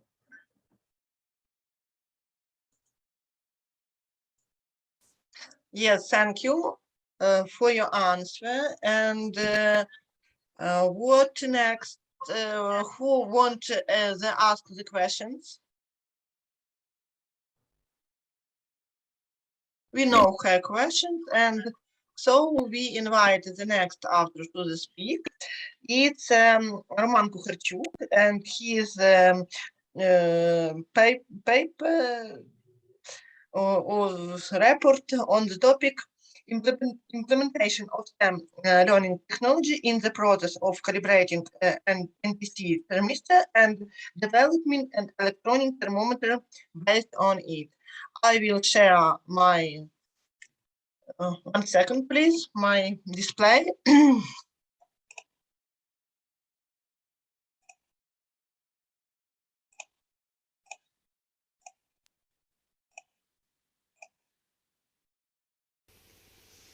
Good day. We presentation our research implementation of STEM learning technology in the process of calibrating an NTC thermistor and developing an electronic thermometer based of it. The rapid development of information technology, robotics, nanotechnology and biotechnology requires modern education to train highly qualified specialists who can support it, preparing students for producing creative works. Modernization and transformation of the education process is unrealistic without the introduction of innovative technologies. One of the promising areas for improving the education process in STEM technologies short for science, technology and engineers and math.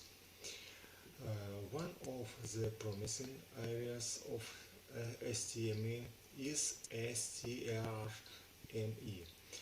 science, technology, robotics, engineers and mathematics, where robotics is a central component among other STEM elements and the engagers in the development and implementation of automatic technical system.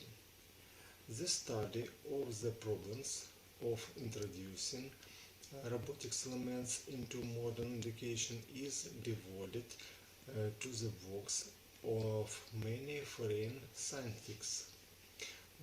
The analysis of scientific research by leading scientists, the study of their experiments show the need to improve and supplement the development of the methodological system for the implementation of STEM education in Ukraine based on the study and implementation of advanced foreign experience and proven practice for the implementation of STEM education.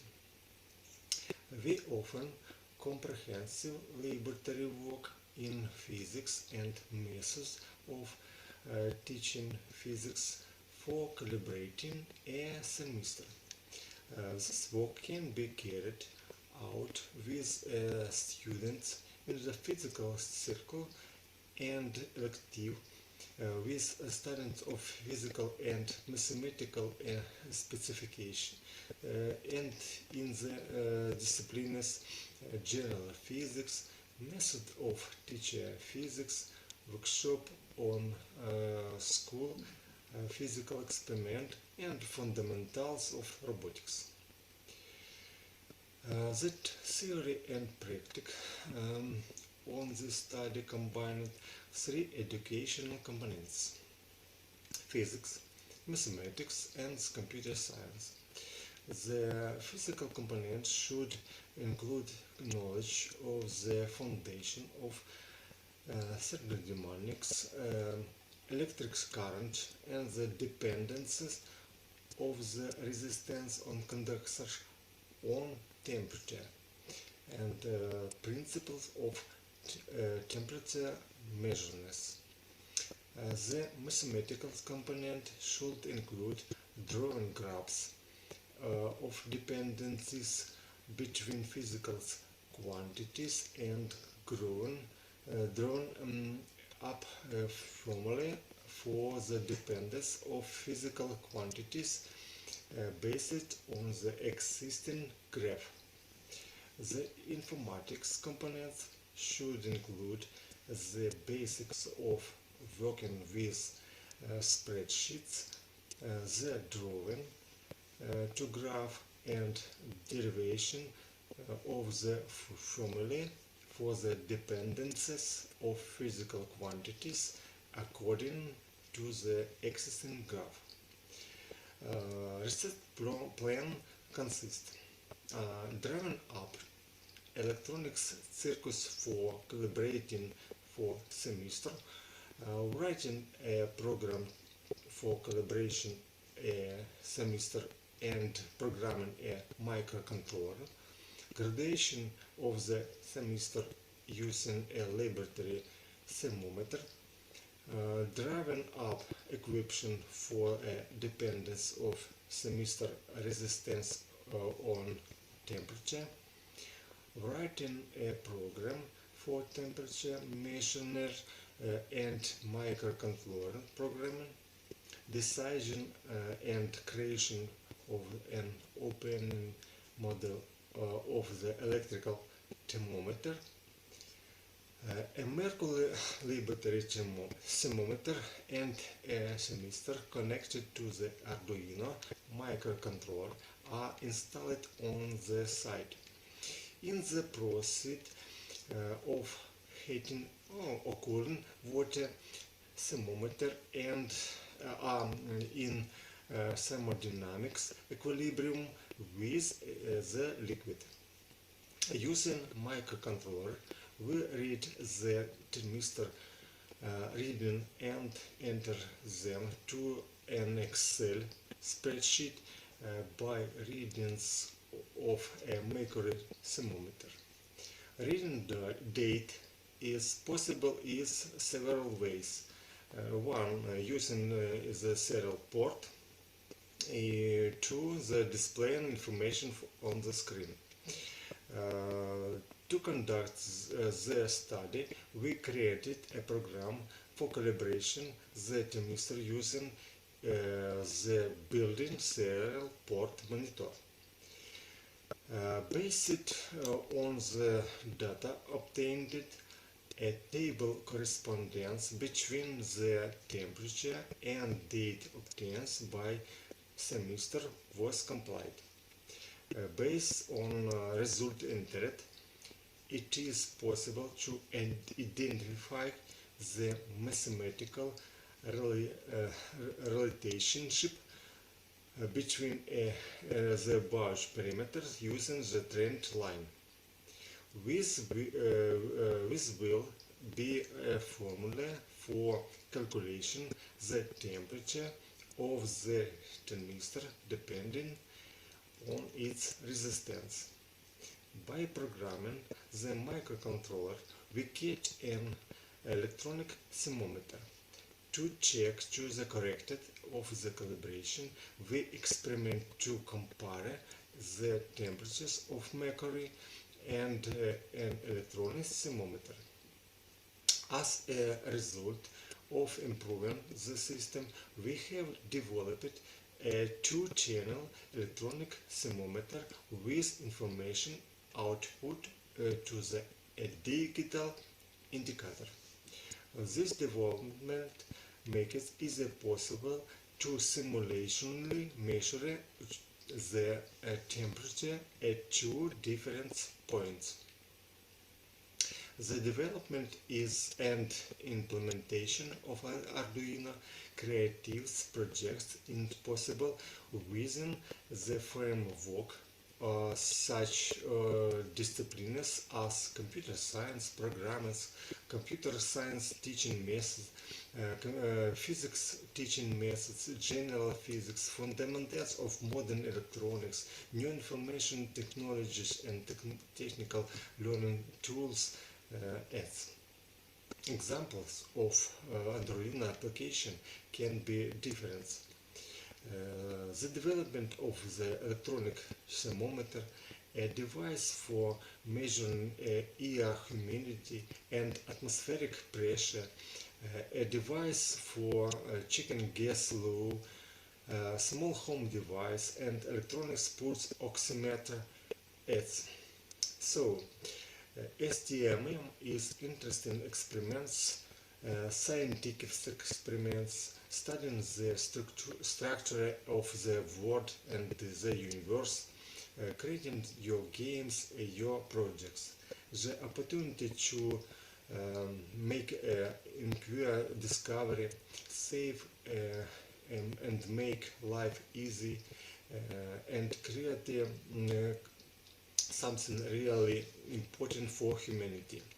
The use of the Arduino hardware and software complex in education and research activities is a productive tool for the increasing interest in such fields of activity as computer. Thank you. Well, thank you for your interesting report. And who will ask the question? I have two questions. The first question, in what educational physical experiments can the development two-channel thermometer be used? Thank you. Thank you for the question. We have a two-channel thermometer. We can be used in researching to the thermal conductivity of material. During the study, the subject heat engineer, thermodynamics, general physics. If you increase the number of sensors, 3, 4, 5, you can research the temperature gradient of different materials, heat conduction, heat insulation.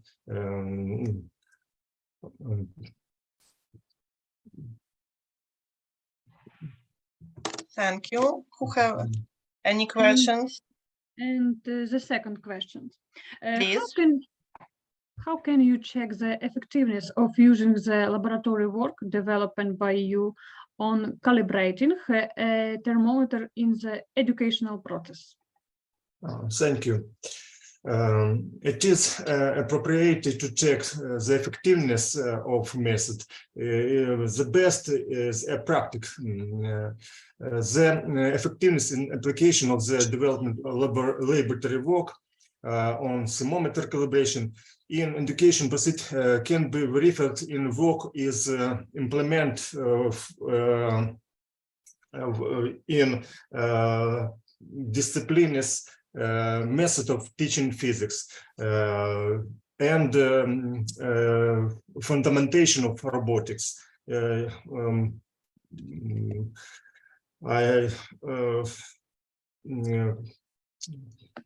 This work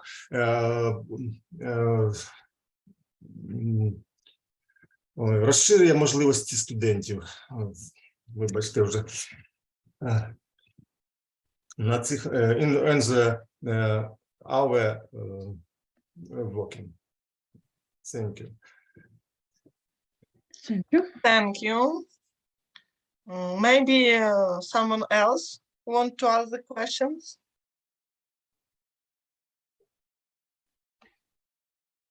Okay, we not have a question. Thank you for your answers, for your interesting report. And now we invite the next author to speak.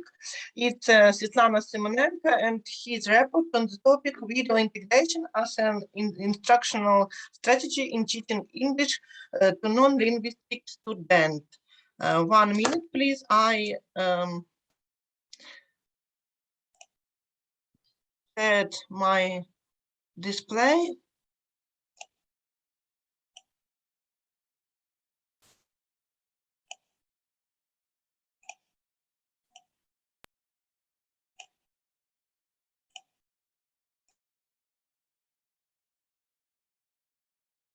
Dear participants, we are pleased to present the results of the research Video Integration as an Instructional Strategy in Teaching English to Non-Linguistic Students by Natalia Zaitseva, Svetlana Simonenko, Margarita Vinogradova, and Vyacheslav Osadchi. The search for adequate tools, forms, methods and approaches of training specialists to be in different fields of knowledge and their further adaptation and implementation into the educational process have been the main challenges for educators for many decades. The COVID-19 pandemic outbreak and military actions in the territory of Ukraine have significantly transformed the educational process. New circumstances of being under isolation during the pandemic, being under occupation in certain territories of Ukraine, residing in remote locations which seem to be safe for living, have impacted on teaching and learning, so that implementation of all the suitable tools, techniques and technologies can assist teachers and students in coping with pandemic challenges and overcoming the ordeals of the war months. Instructors and lecturers had to accommodate themselves to new circumstances, arising psychological problems and technical issues, lack or even absence of personal interaction within education. Large-scale courses, syllabi and separate topics had to be adapted to the online teaching mode in order to maintain contact, which has been so much demanded by most and indispensable to many students.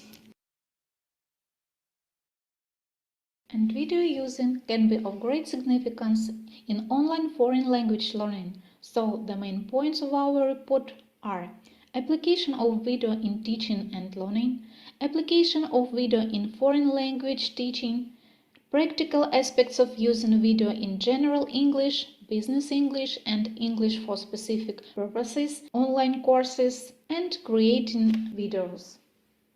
Expansion of information and communication technologies has substantially changed comprehension and practical implementation of using videos in classrooms, as videos in their initial form transformed dramatically. Advances in technology have influenced the easiness of finding suitable sources in the internet, the quality of videos, their types, the possibility of making own video products and distributing these products further in the net, options of adding extra effects to the video, etc.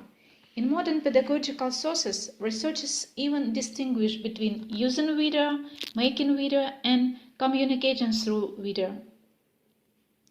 Generally, researchers define pedagogical, psychological, linguistic, paralinguistic, cognitive, intercultural, and technological advances of using video in classrooms. The main advantage of video in its possibility to present visual information that is difficult to convey in other ways. Application of video provides a sense of being there, and what is more, the place of presence can be both real locations and fictitious ones. Videos have numerous benefits for learning. They capture students' attention, focus their concentration, stimulate students' interest, create a sense of anticipation, develop corresponding rapport, promote students' imagination, enhance attitudes toward content and learning, build a connection with other students and instructor, boost memory of content, enrich comprehension, foster creativity, create memorable images.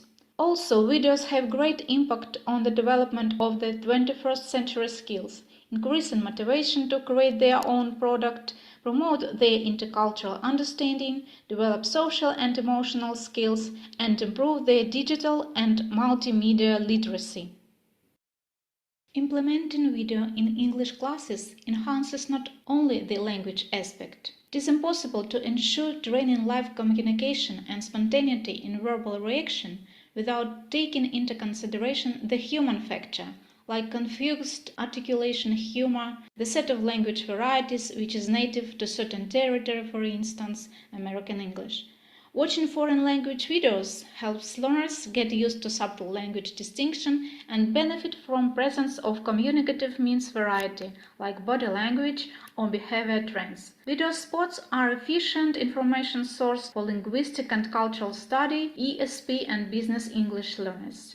Narrative videos included into prominent publishers' English coursebooks correspond completely with the educational goals of each unit to inform, to engage, to perceive, and are elaborate, strictly structured, and professionally performed. Authentic videos are, for example, corporate videos, travel blogs, experiment filming, documentaries, etc. The general English coursebooks, like Navigate, published by Oxford University Press, have a specific video section in each unit. The main attractiveness of these videos for learners are video characters, real artists, writers, Olympiad champions, fashion designers, as well places introduced, but originally filmed and presented through effective stories, museums, or unusual objects or medieval mansions in the countryside. Another type of video successfully used in English language teaching is a vox pop, an on-the-street intercept interview dedicated to investigate public opinion towards widely known topics. The vox pop videos are usually watched twice and accompany with prediction and comprehension tasks. In the ESP courses, videos are the most important visual means due to their ability to demonstrate the process with all its stages, the transformation, the progress of events, the route. For example, it is gripping for students majoring in engineering to see the car assembly manufacturing process in the Ferrari factory, or a comprehensive tutorial animation about how an engine functions with English voice-over. Promotional videos from well-known enterprises are of great value.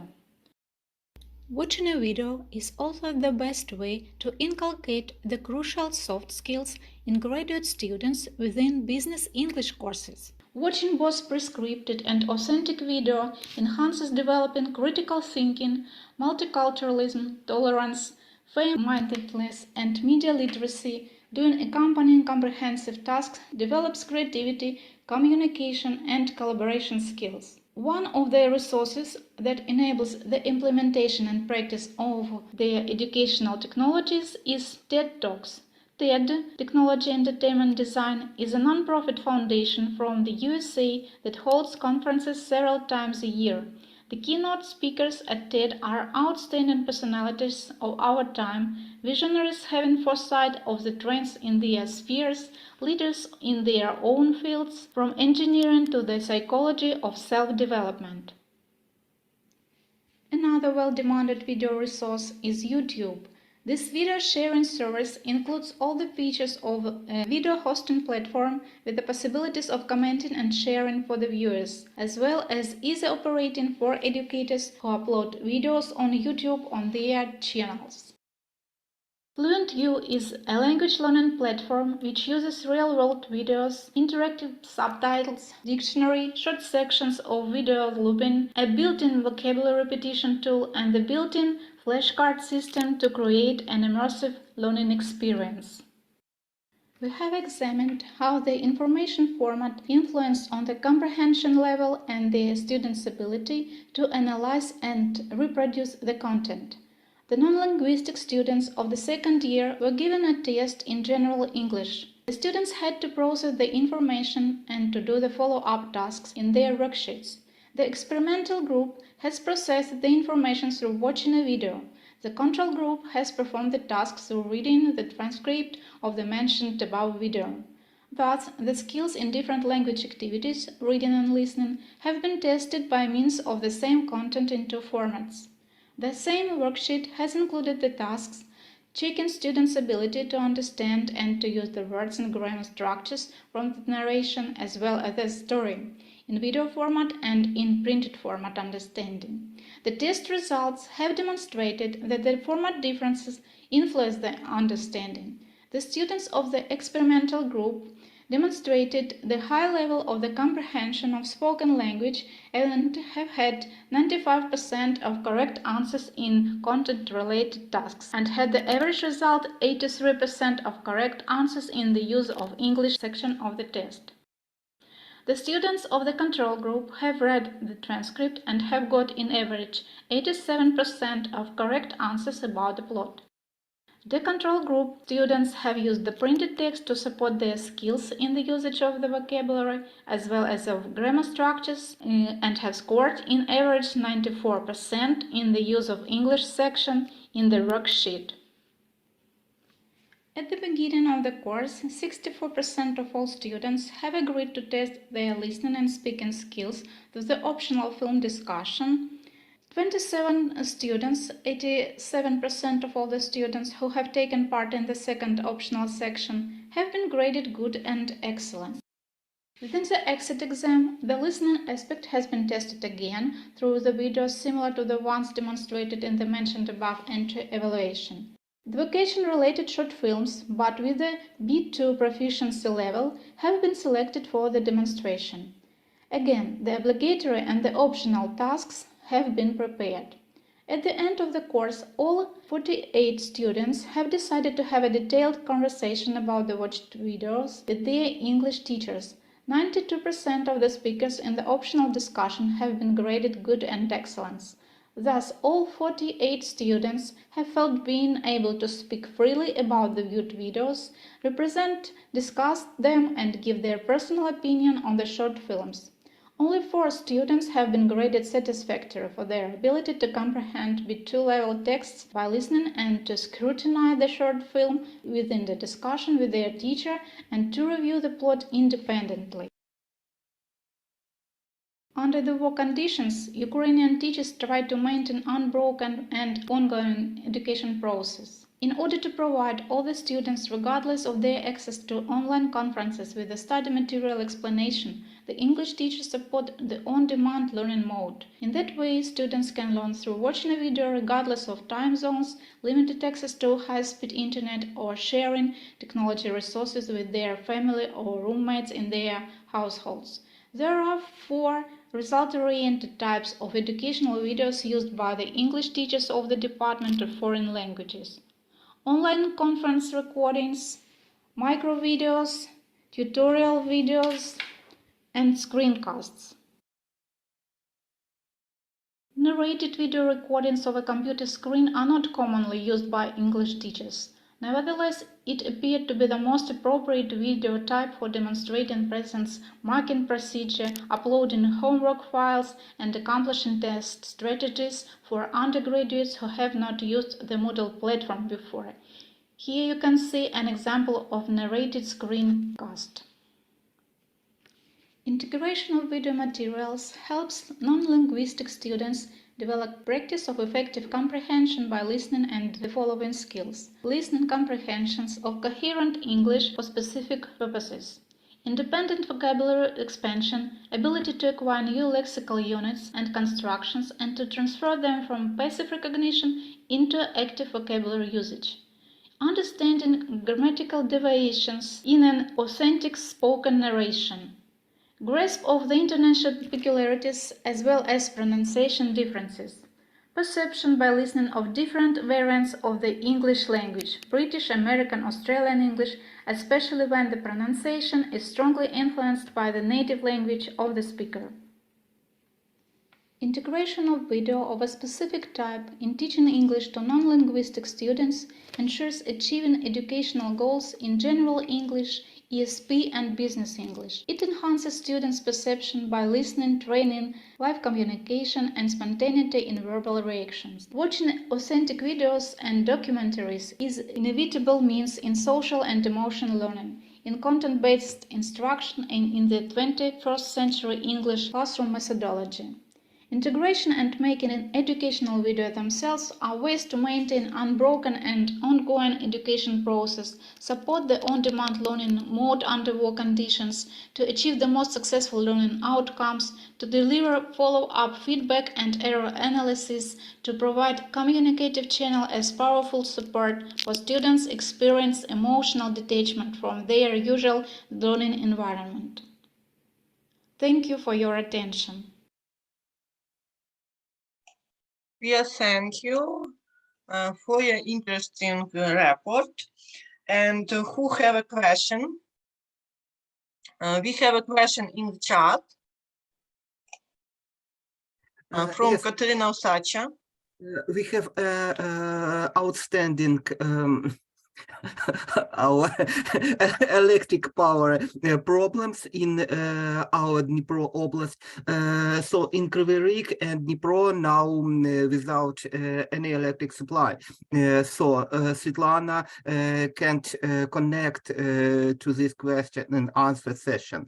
But I see Katerina Petrovna Osacha who can support your answers, joint answer from this or that team, your question. Katerina, you are welcome. I'm sorry, I'm the co-author of Svetlana, and I'm here to support her in this difficult situation. May I answer the question, please? Hello there, can you hear me? We are here, but some more loud, please. More loud, a bit more, okay. What about now? Can you hear me? Just a moment. I'm going to set... Probably the question in the chat will be more productive. Okay. So should I answer via chat then? Should I type the answer? Oh yes, we see your question, Oksana. Can the strategy be applied to linguistic student as well? So thank you, Katerina. I can comment, not answer for this question. Svetlana and Natalia works with non-linguistic students at the specialized technically educational establishment of Ukraine. This methodology was not proposed for linguistic students. We definitely don't know it will be effectively or not, but I can comment on the yes, Svetlana online. Svetlana, are you here? Yes. Thank you. I hear you. We have a question in the chat. I now try to dubbing this question. Can the strategy be applied to linguistic students as well? The question from Oksana Chernish. Of course, I think these strategies is also applicable to linguistic students because nothing new was proposed by us. So we offered to form two groups, experimental and control one.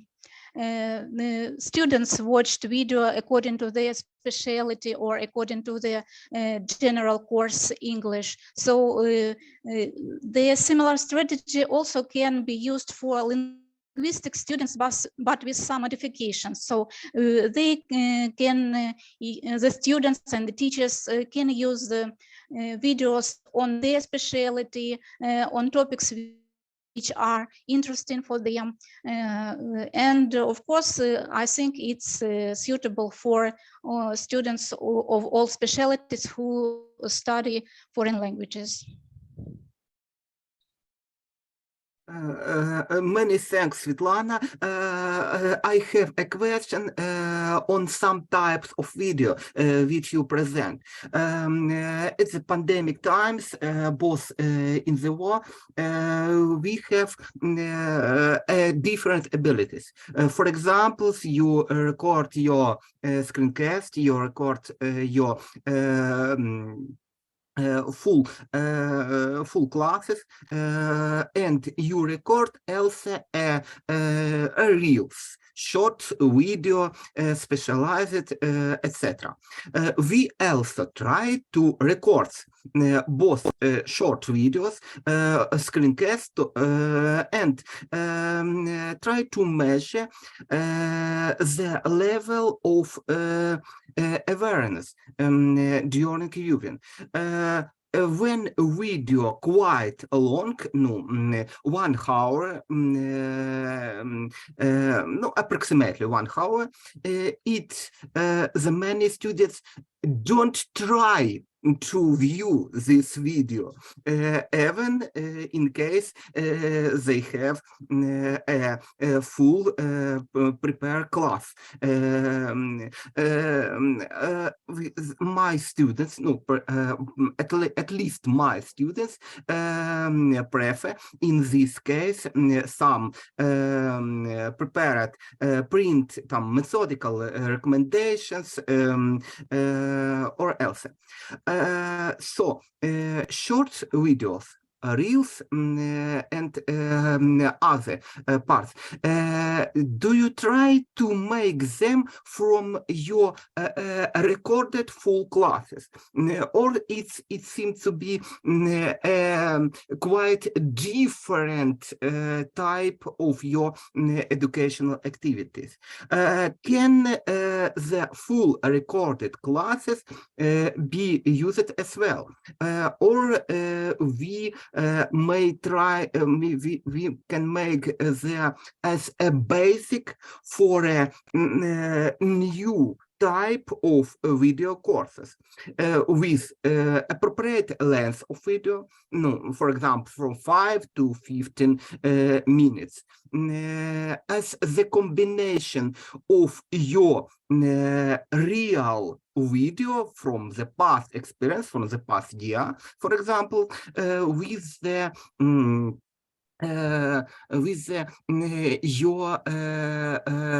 your augmentations, both in person, in immersive environment, in the textbook, etc.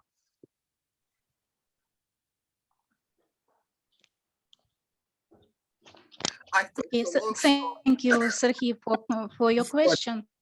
Of course, the length of video at our time is very important. So I think nowadays we have no possibility to use full length videos, and even to store these videos in our PCs or laptops. As you know, our university has moved from Melitopol to Zaporizhia, and all the teachers of our university live both in the occupied territories where the internet connection is very poor, and some teachers and students live in Ukraine, and many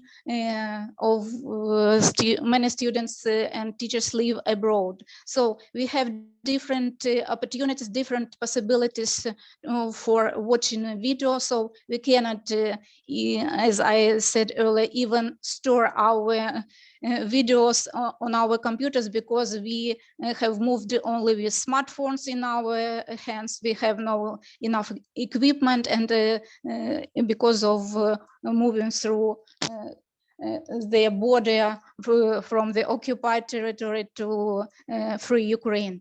So we nowadays it is better to use only short videos, and in our paper you can find the section which is devoted to the asynchronous use of videos and our recommendations in this respect. So we have described how to use such videos for students who cannot attend the classes because the teachers who nowadays are in the occupied territories, they do not have their classes because of the security reasons, and they work asynchronously.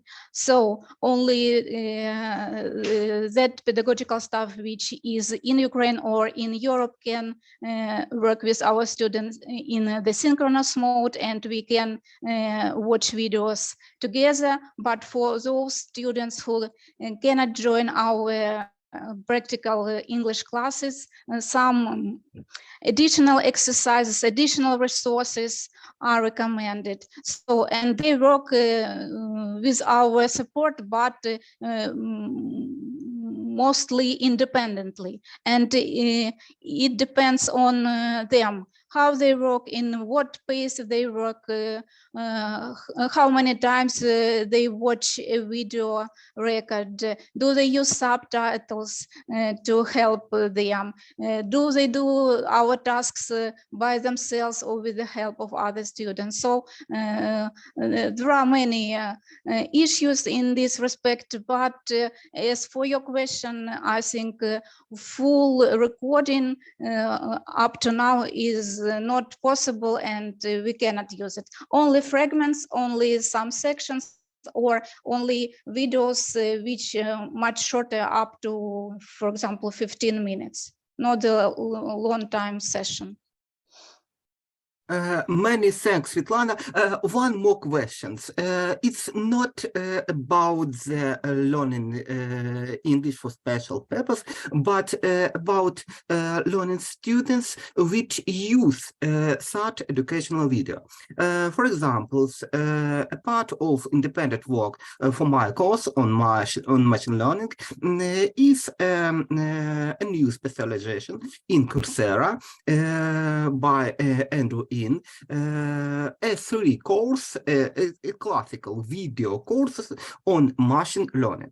And during my attempts to control this process, I have tried to use some control points. No, for example, the high-level control points is students was certified on this course or no. The next level control points, which persons of this course was completed by students successfully. The next control points, which activities educational are done by students in these courses. And I found that most of students are totally skips all video in these courses. They done tests, they read some tasks for practical classes, all activities which have no any one more points as test points in the resulting level of acquirement this course are not be done, nor exciting interview with famous people in this field, nor ordinary video lectures which were appropriate length. So, your opinion, how can we stimulate our students to view this video during independent work? Okay, Sergey, I don't know exactly about your courses, but for English classes, communication is the most important aspect. And nowadays, this communication is limited or maybe absent. So our recommendations for our students are the following. You should watch the video, because you can hear the real people, real history, who can talk to you if not video. You have not a partner to talk. You have not a partner to discuss your problems. So try to watch the video to improve your listening skills, because to communicate effectively, you need to understand what the person says, and you should react correspondingly. So I think it's about motivation, about their incentives to learn more, to learn something new. So we strongly recommend to watch video, because nowadays it's the only source of authentic language, as for language courses. Many thanks, Svetlana. And a last question, if it possible. When you characterized the difference, maybe language variations, maybe accents, maybe different grammar lexical basis as classical British English, American English, Australian English. But during practical communications, during conferences, we often hear so-called Indian English,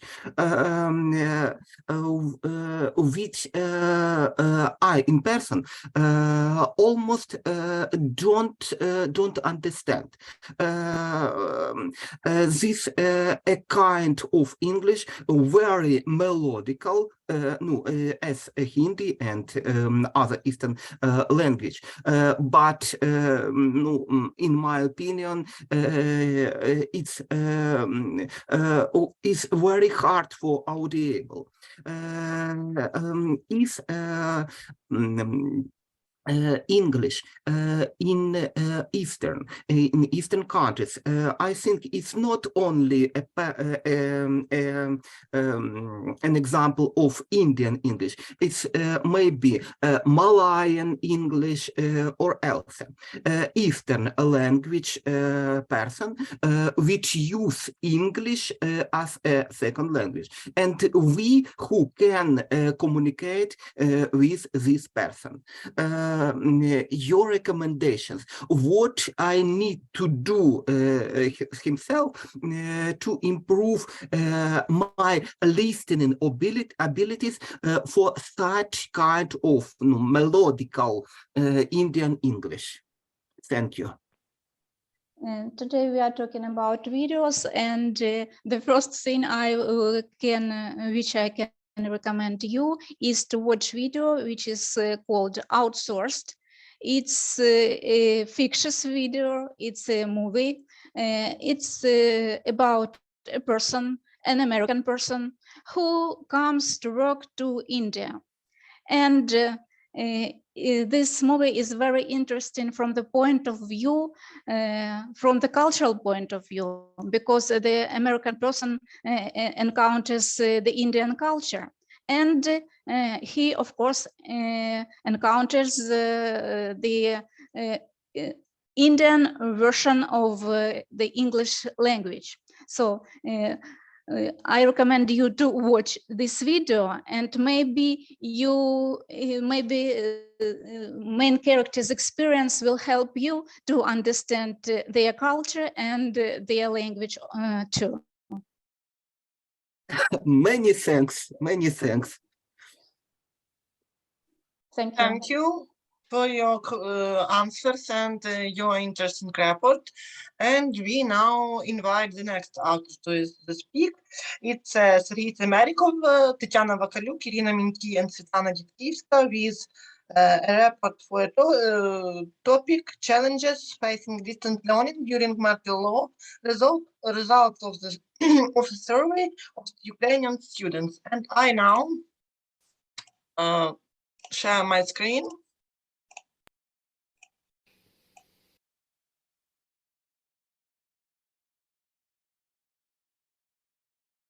Good morning, ladies and gentlemen. Today, we would like to present the result of our research, Challenges Facing Distance Learning During Martial Law, results of a survey of Ukrainian students. That research was conducted by Sergei Semeryakov, Tatiana Vakaluk, Irina Minty from Zhytomyr Polytechnic State University, and Svetlana Ditkivska from Krakow University of Economics. And so this research was conducted in 13 universities, and generally we have 331 respondents. Here, for the comfort of understanding, we decided to divide universities according to territory where this university is situated. So we have center, north, south, west, and east universities. Also, it is interesting to look at distribution of respondents by levels of education and by years of study. As you could see here, biggest part of our respondents now studying on bachelor degree, but still we have 13% from master degree and 2 people who currently are trying to get PhD. Here you could see division through gender and current place of living. As you could see, luckily biggest part of our respondents are now studying and staying where they were staying before. But still we have eternally displaced person who lived in Ukraine and people who are now abroad. One of most painful questions, but still very important, for our respondent was about damaging of their housing. And unfortunately, we had answers of 4% of respondents that their housing are completely destroyed. Also, there were answers that their housing are practically destroyed, and 2% of our respondents even don't have such information about their housing. Then another important question for Ukrainians is if students are helping the military at the front in any way. And here you could see that there are huge variety of help that our respondents gave nowadays. From joining to the ranks of armed forces to even entering territorial defense, volunteering, or helping financially. Another important question for the quality of distance learning is technical supplies the student have to take part in distance learning. 78% thought that they have supplies and that supplies is good enough. 19% said that they have supplies, but they could have problems while using it, that's why they partly supplied. And 3% of our respondents are not supplied at all. Another important question is access to the internet, and we have to understand that unfortunately due to current situation, data presented here could not show real situation. But at the moment when this questionnaire was conducted, 52% said that they have constant all-day free internet. 34% said that they have limited or unstable internet connection, and 14% said that they are partly accessed to the internet, so they could, for example, go to internet cafe or something like that. And main question of our research, is it possible to study remotely in condition of war and air alerts? Luckily, the biggest part of our respondents that it is rather yes than no, and 26% said that they are definitely able to do that. So in combining, we have 63% who are at least trying and making all their efforts to do. But due to emotional pressure or other consequences of Russian invasion, unfortunately we have 33% that think that they are rather not able to take part in distance learning, and 4% said that they are definitely not able to do that. Here you could see mode of learning that students preferred, and it is interesting that before the Russian invasion, when we have COVID-19, as it's called, distance learning, biggest part of students preferred synchronous one form, because they told that while you are staying online with a lecture, you could stay in connection and you could get more data and more information from the learning process. And nowadays, biggest part of students said that they prefer asynchronous form, and later in open questions they told that their choice was made because of pressure that in any time internet connection could be unstable, or due to the fact that nowadays they don't have enough time to join every time when lecture begins.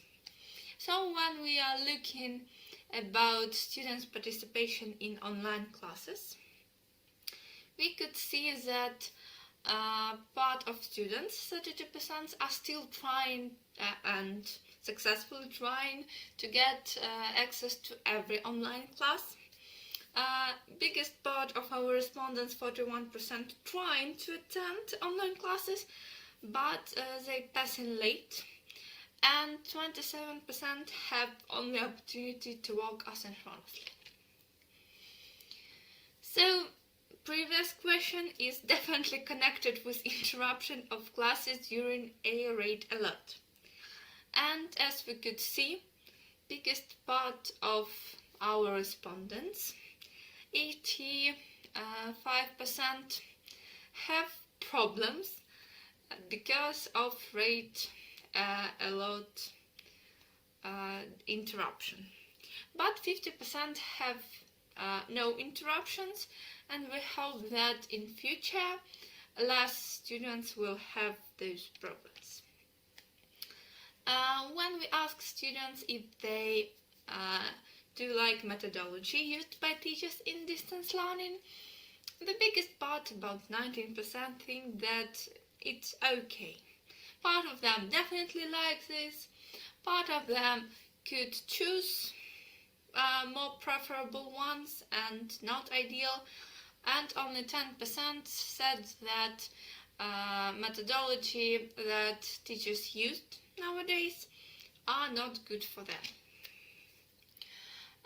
So here you could see those methodology.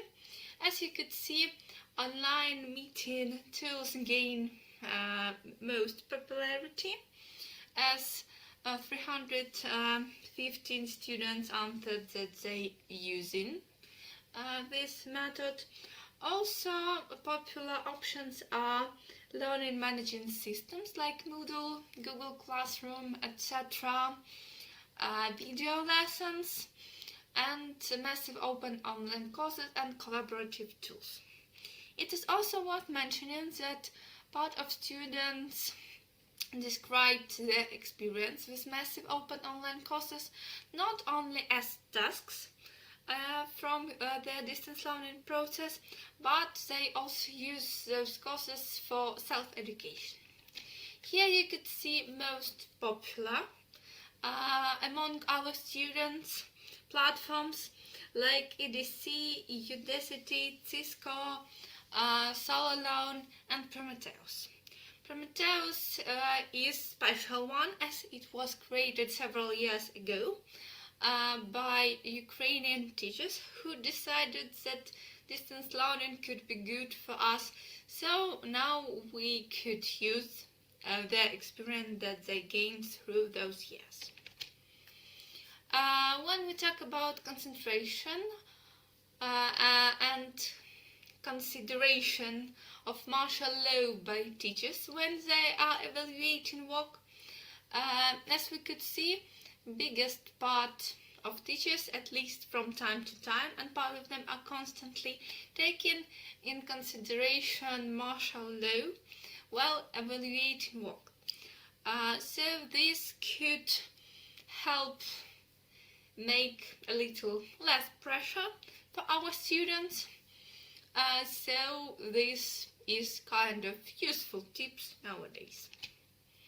Also, when we're talking about change of online work due to the war, we could see that the biggest part of our respondents haven't seen significant changes to their online work, and only quarter, 25% said that yes, distance work, online work changed significantly. Other important outcomes that we would like to share is that some students indicated that the quality deteriorated due to war influence, and it's deteriorated because of emotional state, stress and anxiety, rate alerts, volunteering, lack of opportunity to study. And of course, that could cause problems with concentration, less productivity, demotivation, and decrease in amount of time for study. Other important fact that when students tried to describe their motivation to study while war, among the common answers were getting a diploma and getting a profession, the desire to study and gain knowledge, faith in victory, responsibility to the country, distraction from the problems they have around, kind of returning to normal life. And there were also some more specific answers like positive attitude to teachers, scholarship, or work in the specialty in future. Other fact worth mentioning is that students have technical problems. So we have to take in consideration those problems, as in nowadays there are not so much students can do with it, and disciplines representation on massive open online courses, as some subjects, mainly historical, geographical and language courses, are not yet sufficiently represented on massive open online courses platforms.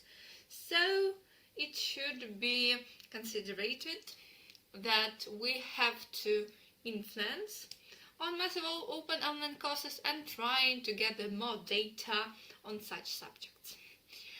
Thank you so much for being with us. We will be happy to answer any questions you would like to ask. Thank you. And we wait a question for our report. Could I ask something? Yes. I would like to ask the first, what does motivate the students in their studies? And the last one, which mode, synchronous or asynchronous, was better in their opinions, and how did they explain it? Thank you. Thank you. Thank you for your questions. Among the most common answers, we are receiving a diploma and obtaining a profession. The desire to study and gain knowledge, belief in victory, responsibility to the country, distraction, return to usual life as much as possible, unwillingness to be expelled due to failure, and preservation of budget space. also attitude of teacher, scholarship, work by professional in the future, and the development of the state. The educational process bring back to life by setting certain responsibilities, sets up for active activity, and provides communication and rising morale. And for second question, I want to say that asynchronous was considered better since many people have an unstable internet. So the execute two tasks is possible provided that such an opportunity is available, more time to complete tasks, and it is not possible to go to classes online and complete assessment on time. Not tied to a specific time, and the possibility of completing large numbers of tasks, and there is a possibility of communication with the teacher via messenger. Also, for some students, this mode was not the best because there was a bad connection with the teacher, and the daily route time is distributed, and not all students can mentally cope with the stress to connect to classes on time after or alarms. So we have today, yes. And synchronous was considered not the best because there is not always time and opportunity for such training. The participants of the educational process are in various safe and not only conditions. The schedule of classes was not calculated for the relatives of war time. Sometimes student say that the synchronous was best because it allows you to plan your time better. During synchronous learning, you can directly ask the teacher about one of another questions or interests, and the communication with peers is one of the advantages. Thank you for your questions. And also, who want to ask the questions? Can I ask a question? Yes. Maybe some joke question. What students like or dislike during the distance learning? Thank you. Thank you for your questions. And the methods used by CITED during distance learning are liked by students because the teachers use a professional approach, behave tactfully, understand student situation, and try to help for students. Teachers do everything for productive learning and go to a meeting with students regarding untimely completion of assignments. There is an opportunity to complete assignments both online and offline. Everything is demonstrated more flexibility in time to study the material of all disciplines. And accordingly, don't like it because some people lack contact with the teacher. Sometimes there is overload of tasks. There is not opportunity to master the materials outside of class during some seriously stressful situation. The same level of return is expected from students as during rest some teachers are incomplete and do not even have a discipline map. And some students want more practical tasks. The teaching materials is not always completely understandable and a lot of materials for self-study. And some teachers set too many tasks and at the same time they do not check and evaluate the required tasks. Some teachers do not report evaluation, do not communicate, and students answer for all of these questions. Thank you. Thank you for your answer. Who want to ask the questions also? Okay, thank you for your questions. And we invite the next author to speak. The next author is, 1 second, please. The next author is Katerina Osacha, and his report on the topic, analysis of experience of digital transformation in education in Germany. And I now share my screen. 1 second, please.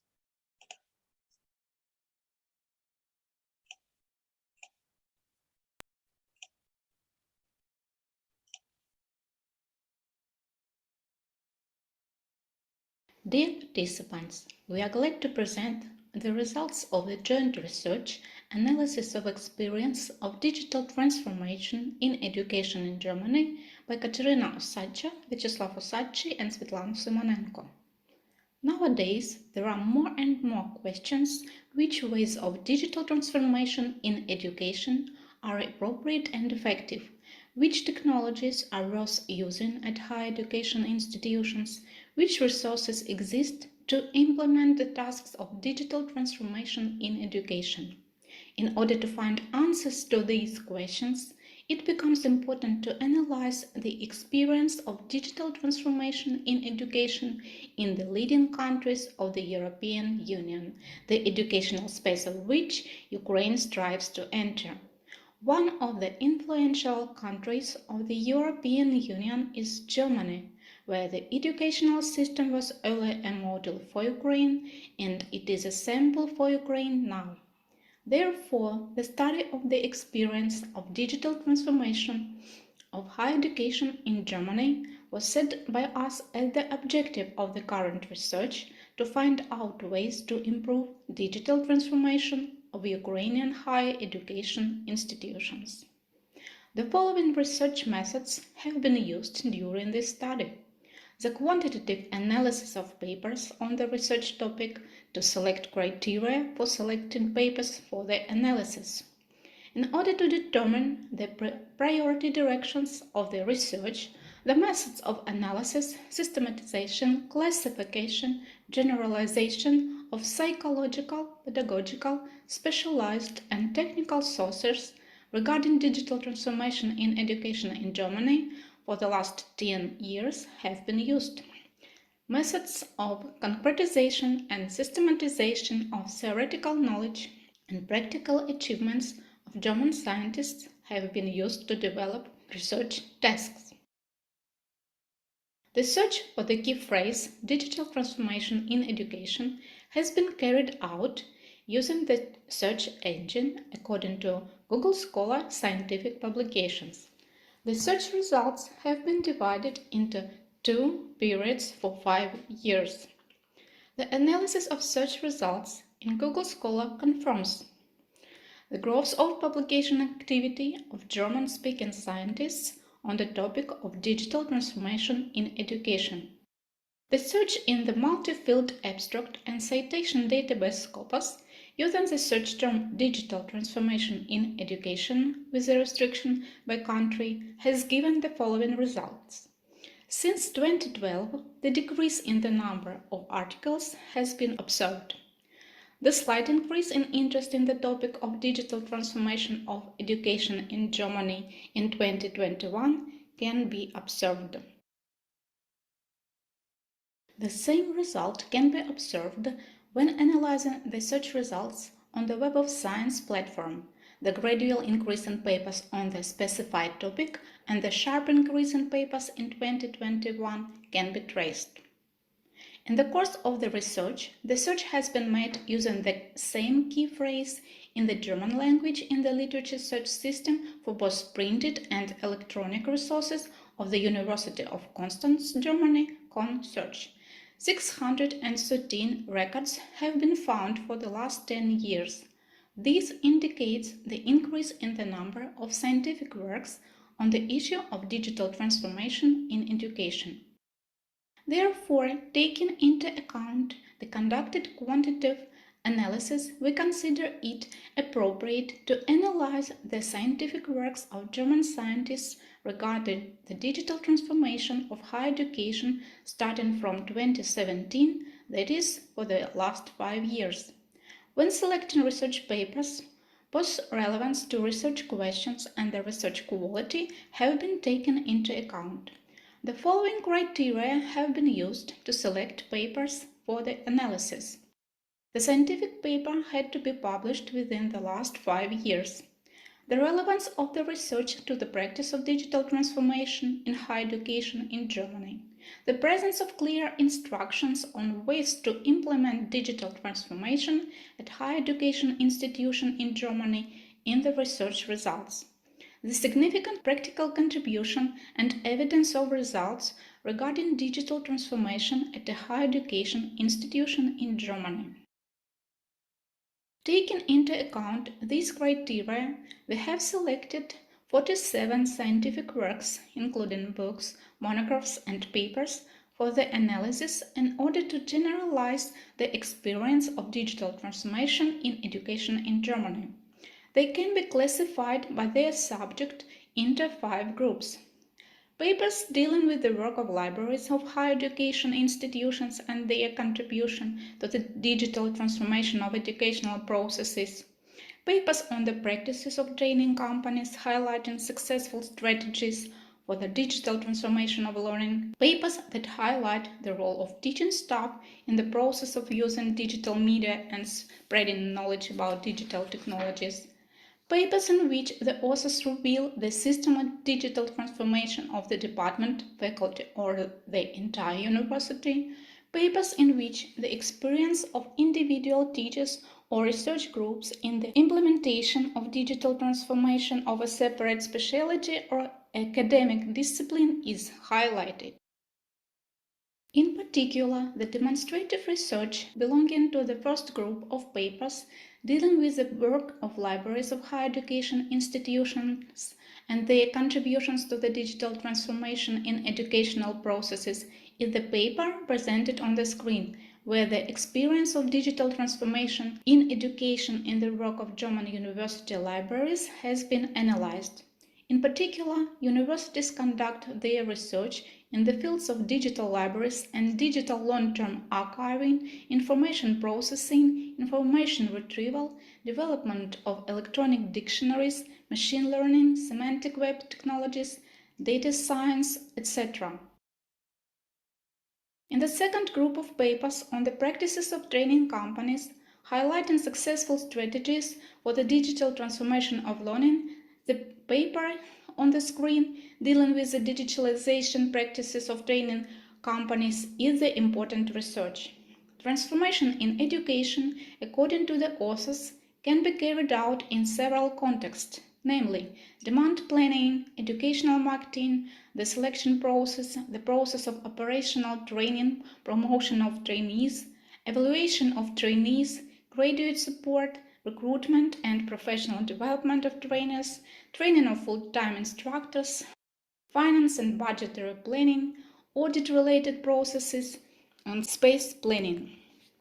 Such developments in the field of training companies will be appropriate at higher education institutions. In particular, the infrastructure of the University of Constance, which includes the Communication, Information and Media Center, can be mentioned as an example.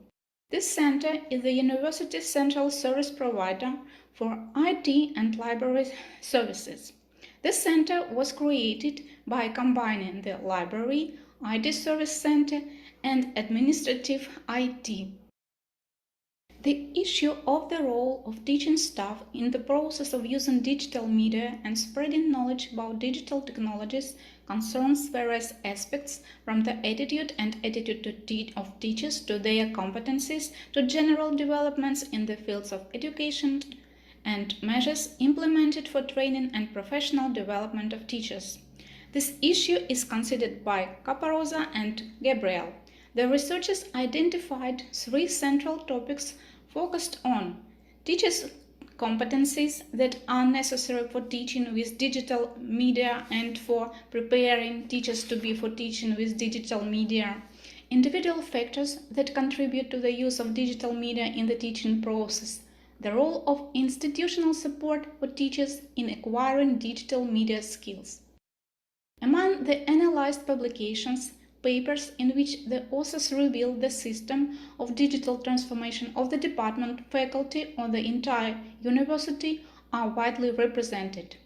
After all, in the context of the digital transformation of all aspects of the human activity, it is expected that universities, as research and educational institutions, will actively help shape these changes and contribute to the digital transformation in education. The practical experience of central and internal discussions at university is described in the following paper. It reflects how heterogeneous approaches to digital transformation at the university are, what caveats occur, and how viable solutions can be found for a common way. As the authors note, in 2017, all faculties and central scientific institutions of the university recorded the current state of digitization of learning and teaching in their respective fields. Based on this, each of them created a concept of digitization for a specific subject. They formed the basis of the general university strategy. This was preceded by a discussion at the central level with the participation of teachers and students, regardless of their faculty affiliation. The experience of teachers in the implementation of digital transformation of a separate specialty has been presented by Rolf. The research offers the creation of small projects of 3 or 4 participants who independently develop a key question to or analyze the opportunities and risks of digitalization on a topic of their choice, or develop a digital design idea. Both forms must be implemented in video, audio slides, or other creative form. The project may, for example, relate to the way of using digitization technology in the book trade or the music industry to understand the essence of digitization with concrete examples. Project participants jointly analyze existing strategies and approaches, investigate how the book trade or music industry has historically developed up to digitization, identify deep power relations, explore social, acceptable, innovative business models, and implement them with their opportunities and risks, for example, in a short video. Especially successful works are placed in the digital archive. A database for digital transformation is gradually being created, which is also available to all project participants as an instruction for project work. An example of such an archive was created by students of the Faculty of Informatics. So we have analyzed the most qualitative studies in each of the 5 categories of papers that we defined, highlighting the problems of digital transformation in Germany. The modern dynamics of innovation, which in the context of digital transformation especially affects the fields of education, naturally raises the question of the extent to which new or modified didactic concepts appear, which are necessary in order to properly prepare young people for these new challenges or activities in the digital society. In Germany, position papers have been adopted from some ministries, the Research Council, or European bodies that formulate goals, guidelines, and recommendations for mastering digital transformation and social and economic challenges. At the same time, the theory and practice of digital transformation in education have also developed. They have taken place at several levels related to higher education, at the level of libraries, at the level of educational institutions, at the level of individual educational courses. Extensive discussions on the issues of digital transformation are presented in important book publications and book series. Based on the analysis of the experience of the digital transformation of higher education, the following ways of improving the digital transformation of Ukrainian higher education institutions have been identified. Digitization of libraries. Despite the fact that digitization of library archives has been carried out in Ukraine, its level is still insufficient, in particular at some higher education institutions. Therefore, equipping university libraries with appropriate equipment for digitizing printed works Creating digital catalogs and effectively searching in these catalogs is an important direction of the digital transformation in education. Digital transformation of all processes of a higher education institution demand educational marketing document flow, informing all participants in the educational process, personnel selection, student support during studies, student evaluation, alumni support, teach training, financial management and budget planning, audit, etc. Understanding the important role of university teachers and mentors as participants in digitalization has to lead to the development of a clear policy for improving their digital competence, both in the country in general and directly at universities. We need not only help with technical and methodical issues, but also emotional support, for example, due to heavy workload and fear of change. Development of a single digital environment in the structure of a higher education institution, supported by a single concept of understanding the digital transformation of the university, and a single means of authentication, one login and password for the access to all digital services and resources. Provision of digitization tools for teachers of a higher education institution that includes the availability of modern digital laboratories for the creation of high-quality digital educational content. Each of these ways is revealed in a set of tasks that can be analyzed by the authors in subsequent studies in order to specify the actions of digital transformation in education in general and a separate higher education institution in particular. Thank you for your attention. Thank you. Who have a question? Hello, I have a question, if you allow. Thank you for your interest in research. And the question is the next. You described a lot about digital transformation in the universities in Germany. And did you see where Germany is leading in the world or in Europe, and where Germany is rather following others?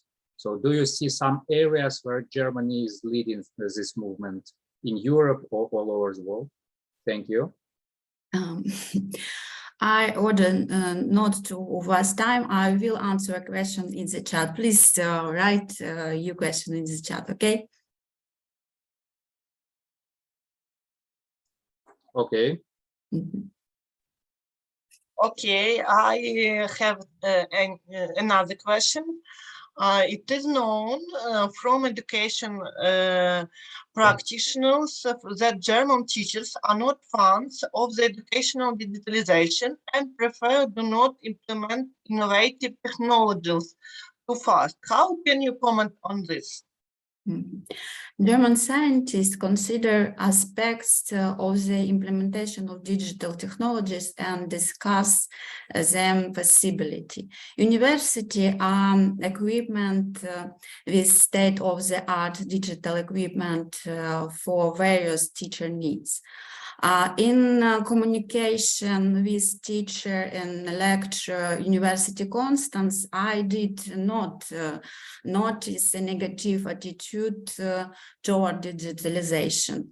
As in our country, there are teachers who do not want to learn digital technologies and use them, arguing that it is stressful to them. But in general, most people understand that it is convenient and effective. Thank you. For your questions. And I have one more question. Why did you conduct a quantitative analysis of research papers on digitalization in higher education in Germany in 10 years and a qualitative analysis in 5 years? Thank you. Thank you for questions. Digital technologies change and modify rapidly. So modern scientific article were chosen for digital analysis. Thank you. And Dmitro write his question in the chat. You Okay. may write, or you may repeat the question. Sorry. Where, in which areas Germany in leading digital transformation in the higher education, and where is rather following other countries? Thank you. Mhm. Mhm. I don't study this problem. I think its future will be interesting aspects for study, for my study. Thank you. Who have any question? So, if there are no questions, we continue and we skip one report. And now we listening report from Tikana Bakaluk and others from the topic, the elements of educational digital transformation showed future IT specialists involvement in relation to your learning tools development. And I now share my screen. 1 second, please.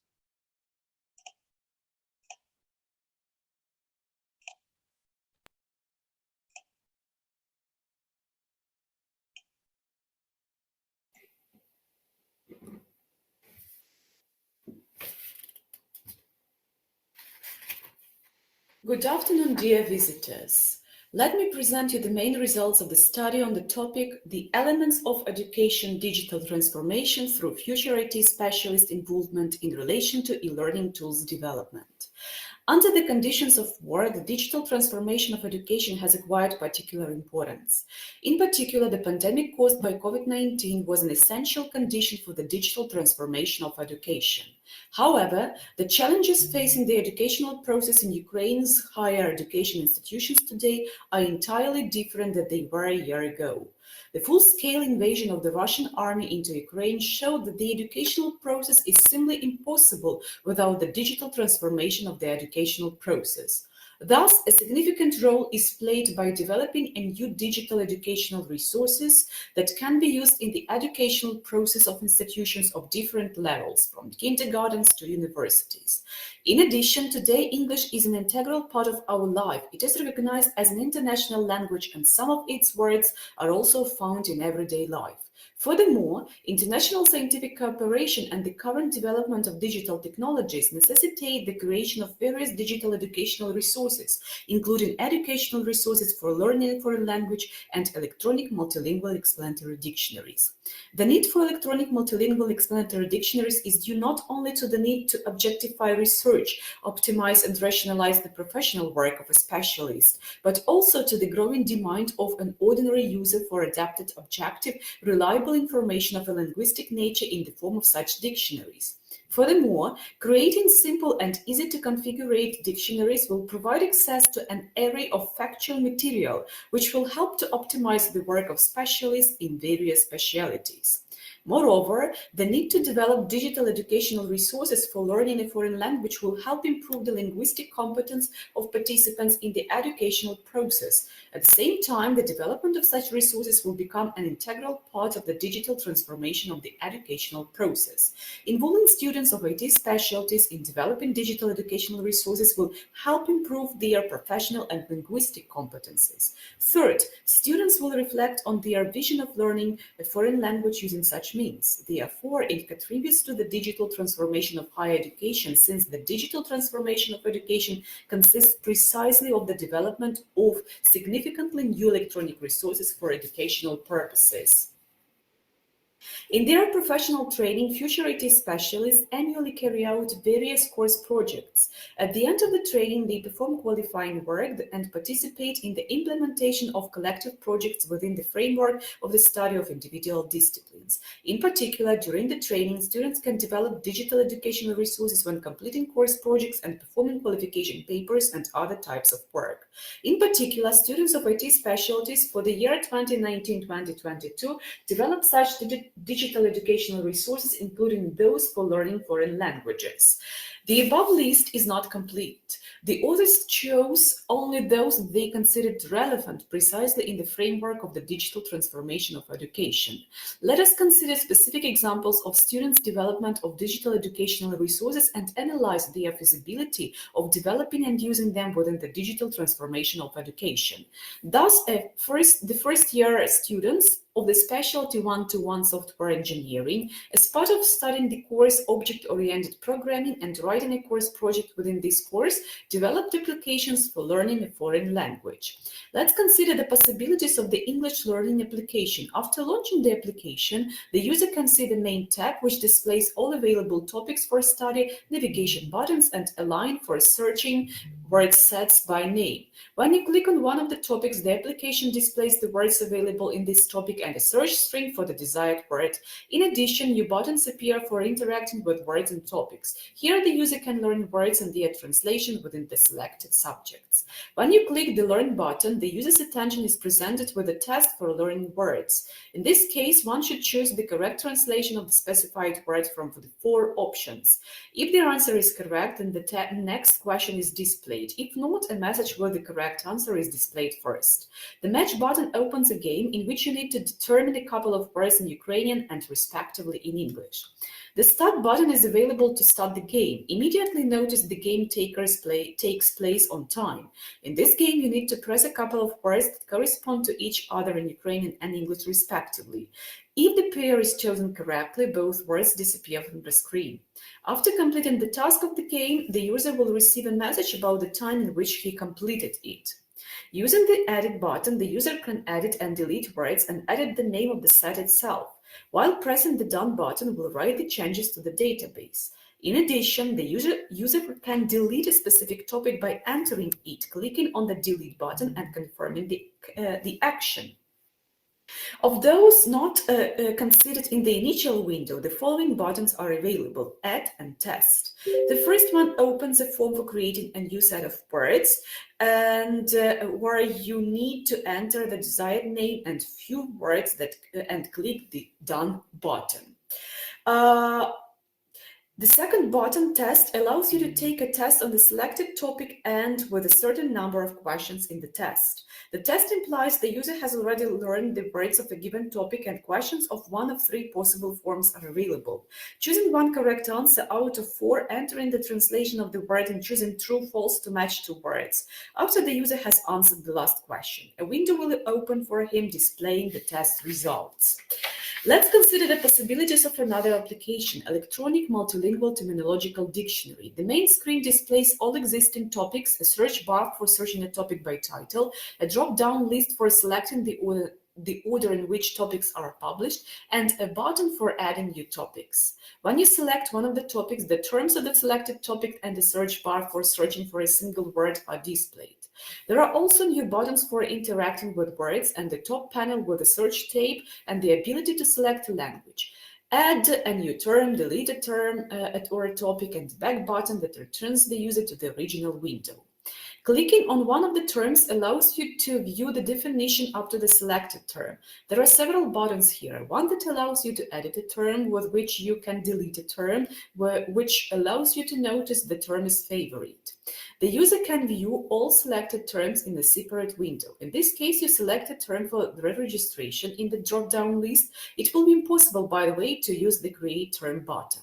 If the edited user leaves one of the new term or new definition fields empty, then the corresponding field will remain unchanged in the definition selected for editing.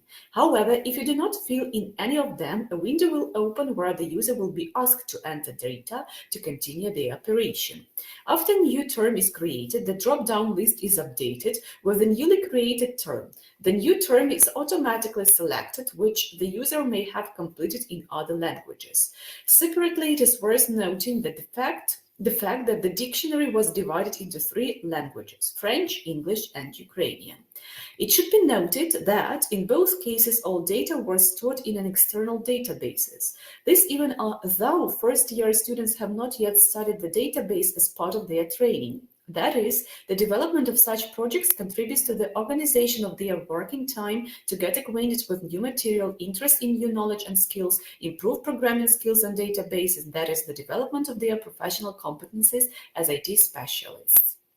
And the availability of ready-made digital educational resources allows using them in the educational process to form the linguistic competence of not only future IT specialists, but also, for example, applied linguists. In particular, the first English learning tool was used to teach English to future IT professionals to improve their language skills. The second tool, electronic multilingual terminological dictionary, was used in teaching English for future applied linguists to improve their digital and linguistic competence. In both cases, the tools were offered to students for discussion as experts to determine what they would like to see in these tools and whether they were comfortable using them. Thus, students noted that in the first application, they would like to see the choice of language, and in the second case, they would like to see more than 3 languages. It, of course, is not critical, and it can be improved in further modification of the proposed applications. Furthermore, since all data is stored in the database, there are no problems with adding a field or a table. To confirm or refute the practicality of developing and using digital educational resources, micro-questions of the students were conducted regarding what the development of these digital resources gave them and why they chose such topics and such functionality. As a result, it was found that the primary goal of developing such tools is a convenient format, the ability for the user to create and group words into collections. As a result, you can focus on certain words and topics. Furthermore, when developing such tools, one should pay attention to the fact that the words in the game are better remembered, which makes it possible to memorize better and practice already learned words.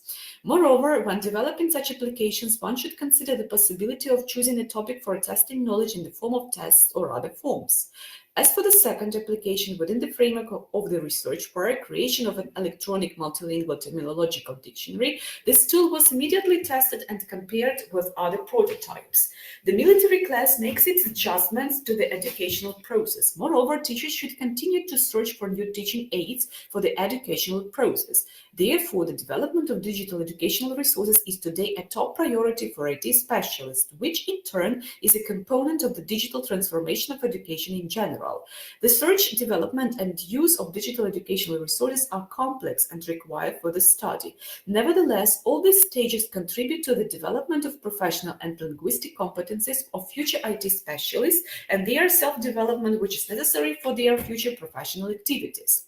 The prospects for further research include comparing the developed tools by students of different courses for the correlation and dynamics of developing their professional competencies. Thanks for your attention. Thank you. And who have questions? I have. Yes, I listen. I have 2 questions. The first, why do you involve IT specialists in the development of digital educational resources for learning a foreign language? And the second question, can such digital educational resource be used for the formation of linguistic competence? Thank you.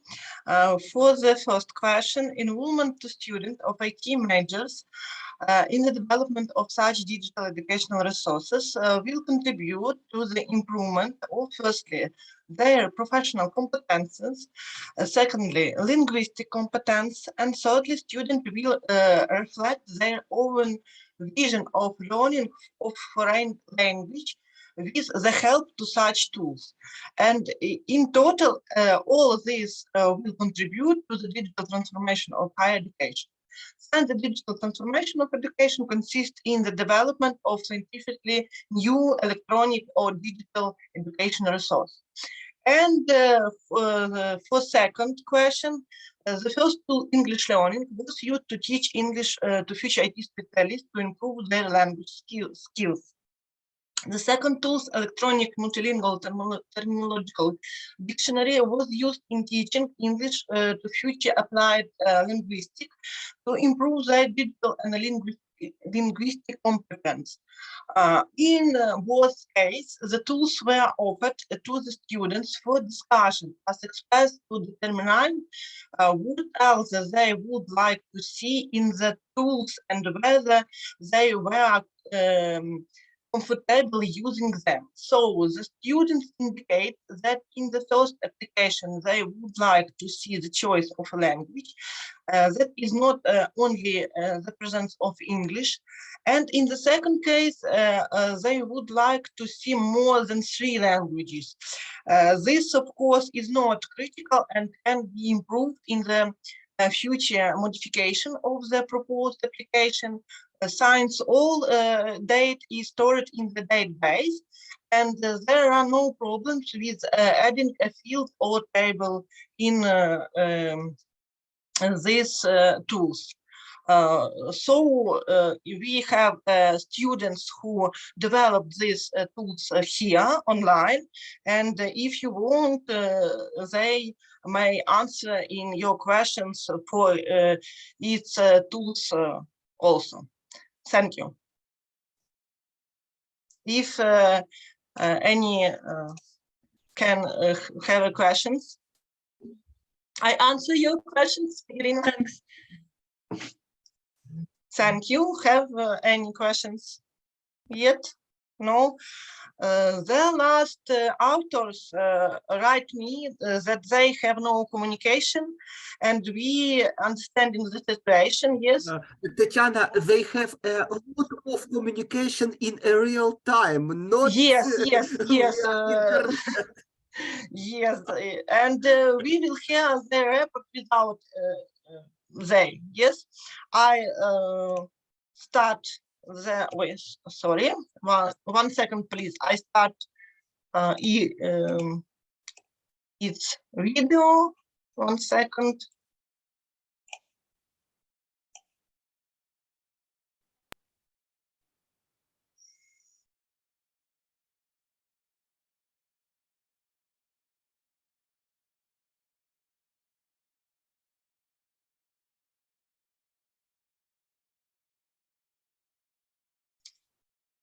And the video are not run.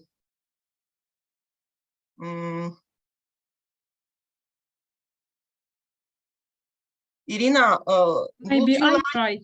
Yes, would you try to, but maybe my connection is, oh, yeah.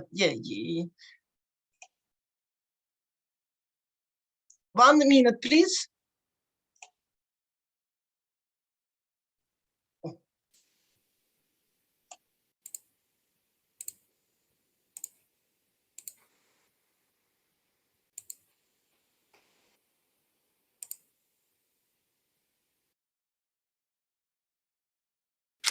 Dear colleagues, let me introduce our research named Digitalization of Learning Environment of Higher Education Institution, Conceptual Foundation and Practical Cases. The idea of digitalization is aimed at the use of the technologies not only for automatization of the existing business process of production and the sphere of service sector, but also for the creation of the fundamentally new ones. Accordingly, the economic development and competitiveness of modern states largely depend on the availability to educated and competent specialists as well as technologies that increase the productivity of their activities. Thus, in the reported global competencies for 2020, the upgrade of infrastructure and educational curricula, investment in research and innovation in order to create a market to tomorrow identify the priorities for expanding the capability of human capital, which as a result will simulate a long-term digital transformation of the economy. However, in the evidence-bound result of research regarding the assessment of the state of digital transformation in higher education institution, universities in this process are significantly inferior to institutions of other industries. At the same time, Roof and Crafter emphasize that the future of higher education depends on the ability of its manager to foresees the process of digital transformation and manage it in a new competitive environment. Comparing digital innovations and digital transformations, Decker and Carter propose to consider digital transformation, and we share this assumption from the point of view of the relationship between changes in the structure, strategy, and technology as a response to the requirement of the modern digital educational environment, enhancing to need for the balance between existing and new elements. In this slide, you can see two theoretical models of next generation university digital learning environment and a link where describe this model. So this research paper aims to provide a rationale behind a conceptual model of the structure of next generation university digital learning environment and illustrates the practical cases of its implementation in University of Ukraine. In our research, we based on two theoretical positions. In the left of this slide, you can see position of academic research, where digital learning environment described as a constant integration and interaction of various teaching aids and research tools, and engagement and the support of the personalization and collaboration of all users of separate group, availability of educational tools for analysis of students' data and course information user teachers and learning designing support staff. The similar position have research non-profit educational organizations. For example, Education looks for a balance between the openness of educational and the need for connection of education with environment. Emphasizes personalization, collaboration, accessibility, and universal learning design. Now we need not only create new digital learning environment, but we can upgrade our learning environment in our university, our higher learning institution. In this slide, you can see a conceptual model, our proposal of new digital learning environment. This model based on a conceptual model in SurfNet project.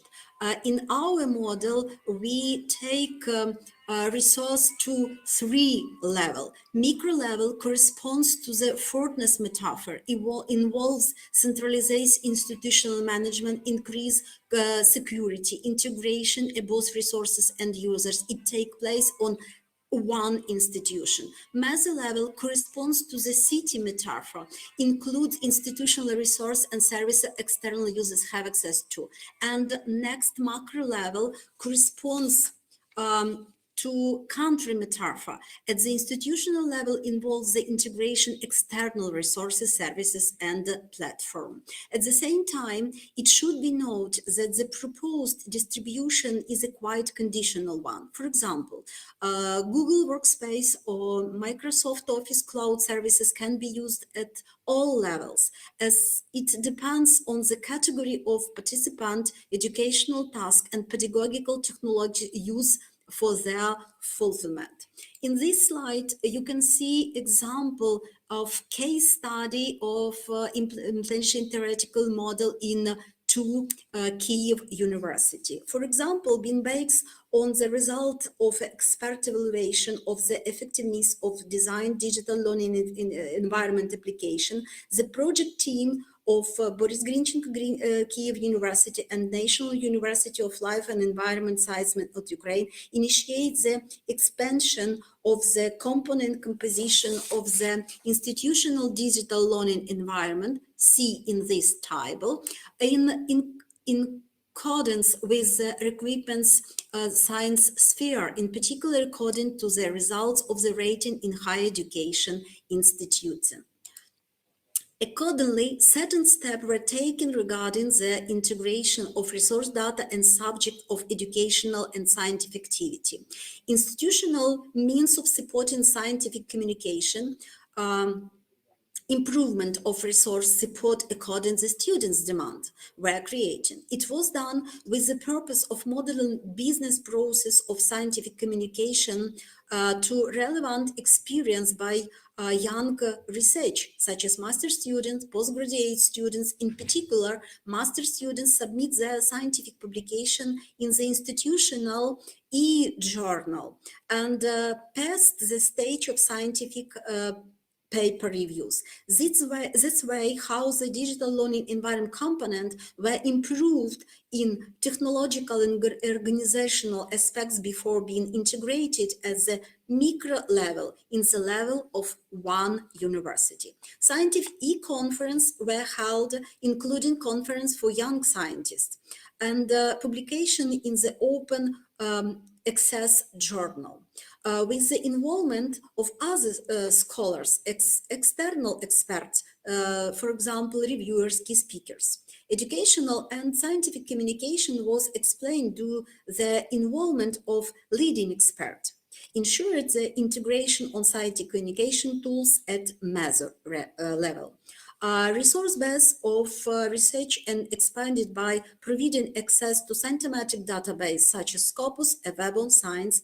Students were involved in project activity and academic mobility through the organization and internship edu degree studies. Implementation of proposed functionality creates condition to ensuring integration at the macro level. However, the implementation of these conditions depends on the activity of master students, scientific potential of higher education students, and level of competence of scientific and scientific pedagogical staff. Involvement of the NDGLE concept and implementation of proposed model in two universities prove the relevance of similar projects which meet the requirements of transformational challenges of modern society.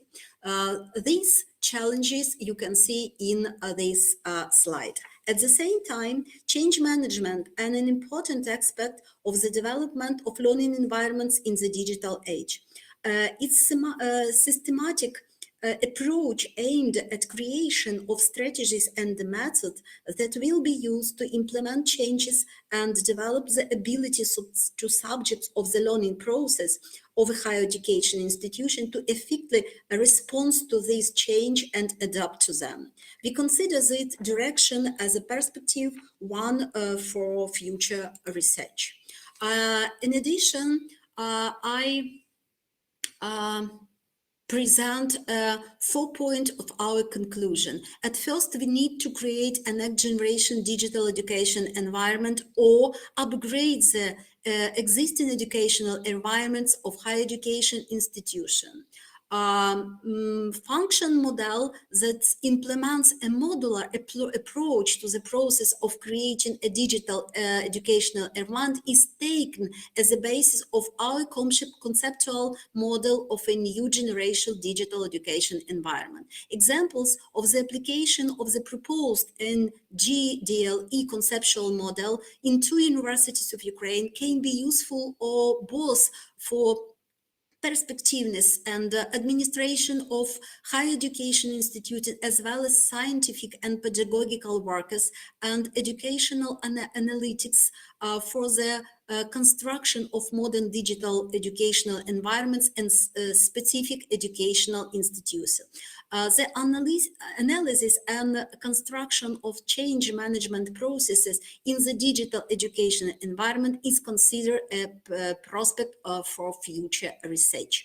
Thank you for your attention. Yes, thank you. All our authors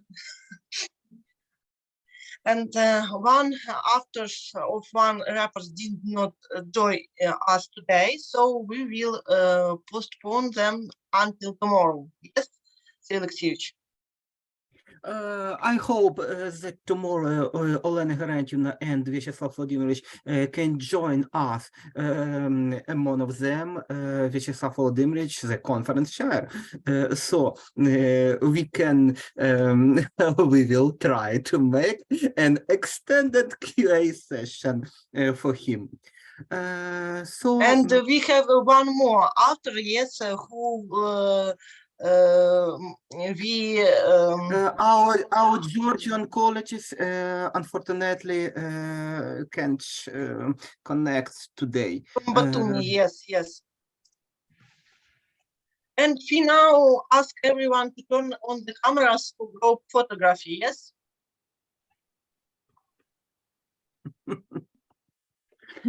Please.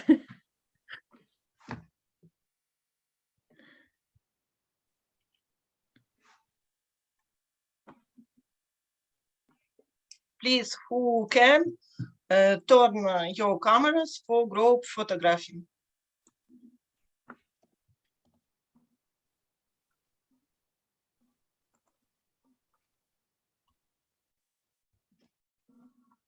Yes, Irina Sergeyevna? Okay. Many issues related on the digital transformation of education were considered today, and via a fruitful discussion we hold today. Yes, we truly thank everyone for participating in the workshop. We are also waiting for you all, for all of you tomorrow at the continuation of our conference. Yeah. And we invite you to participate in our next conference and seminars. Alexeyevich, maybe you want to say some. As in beginning, glory to Ukraine. Слава Україні, слава українським науковцям. Okay, thank you very much. See you. Thank you.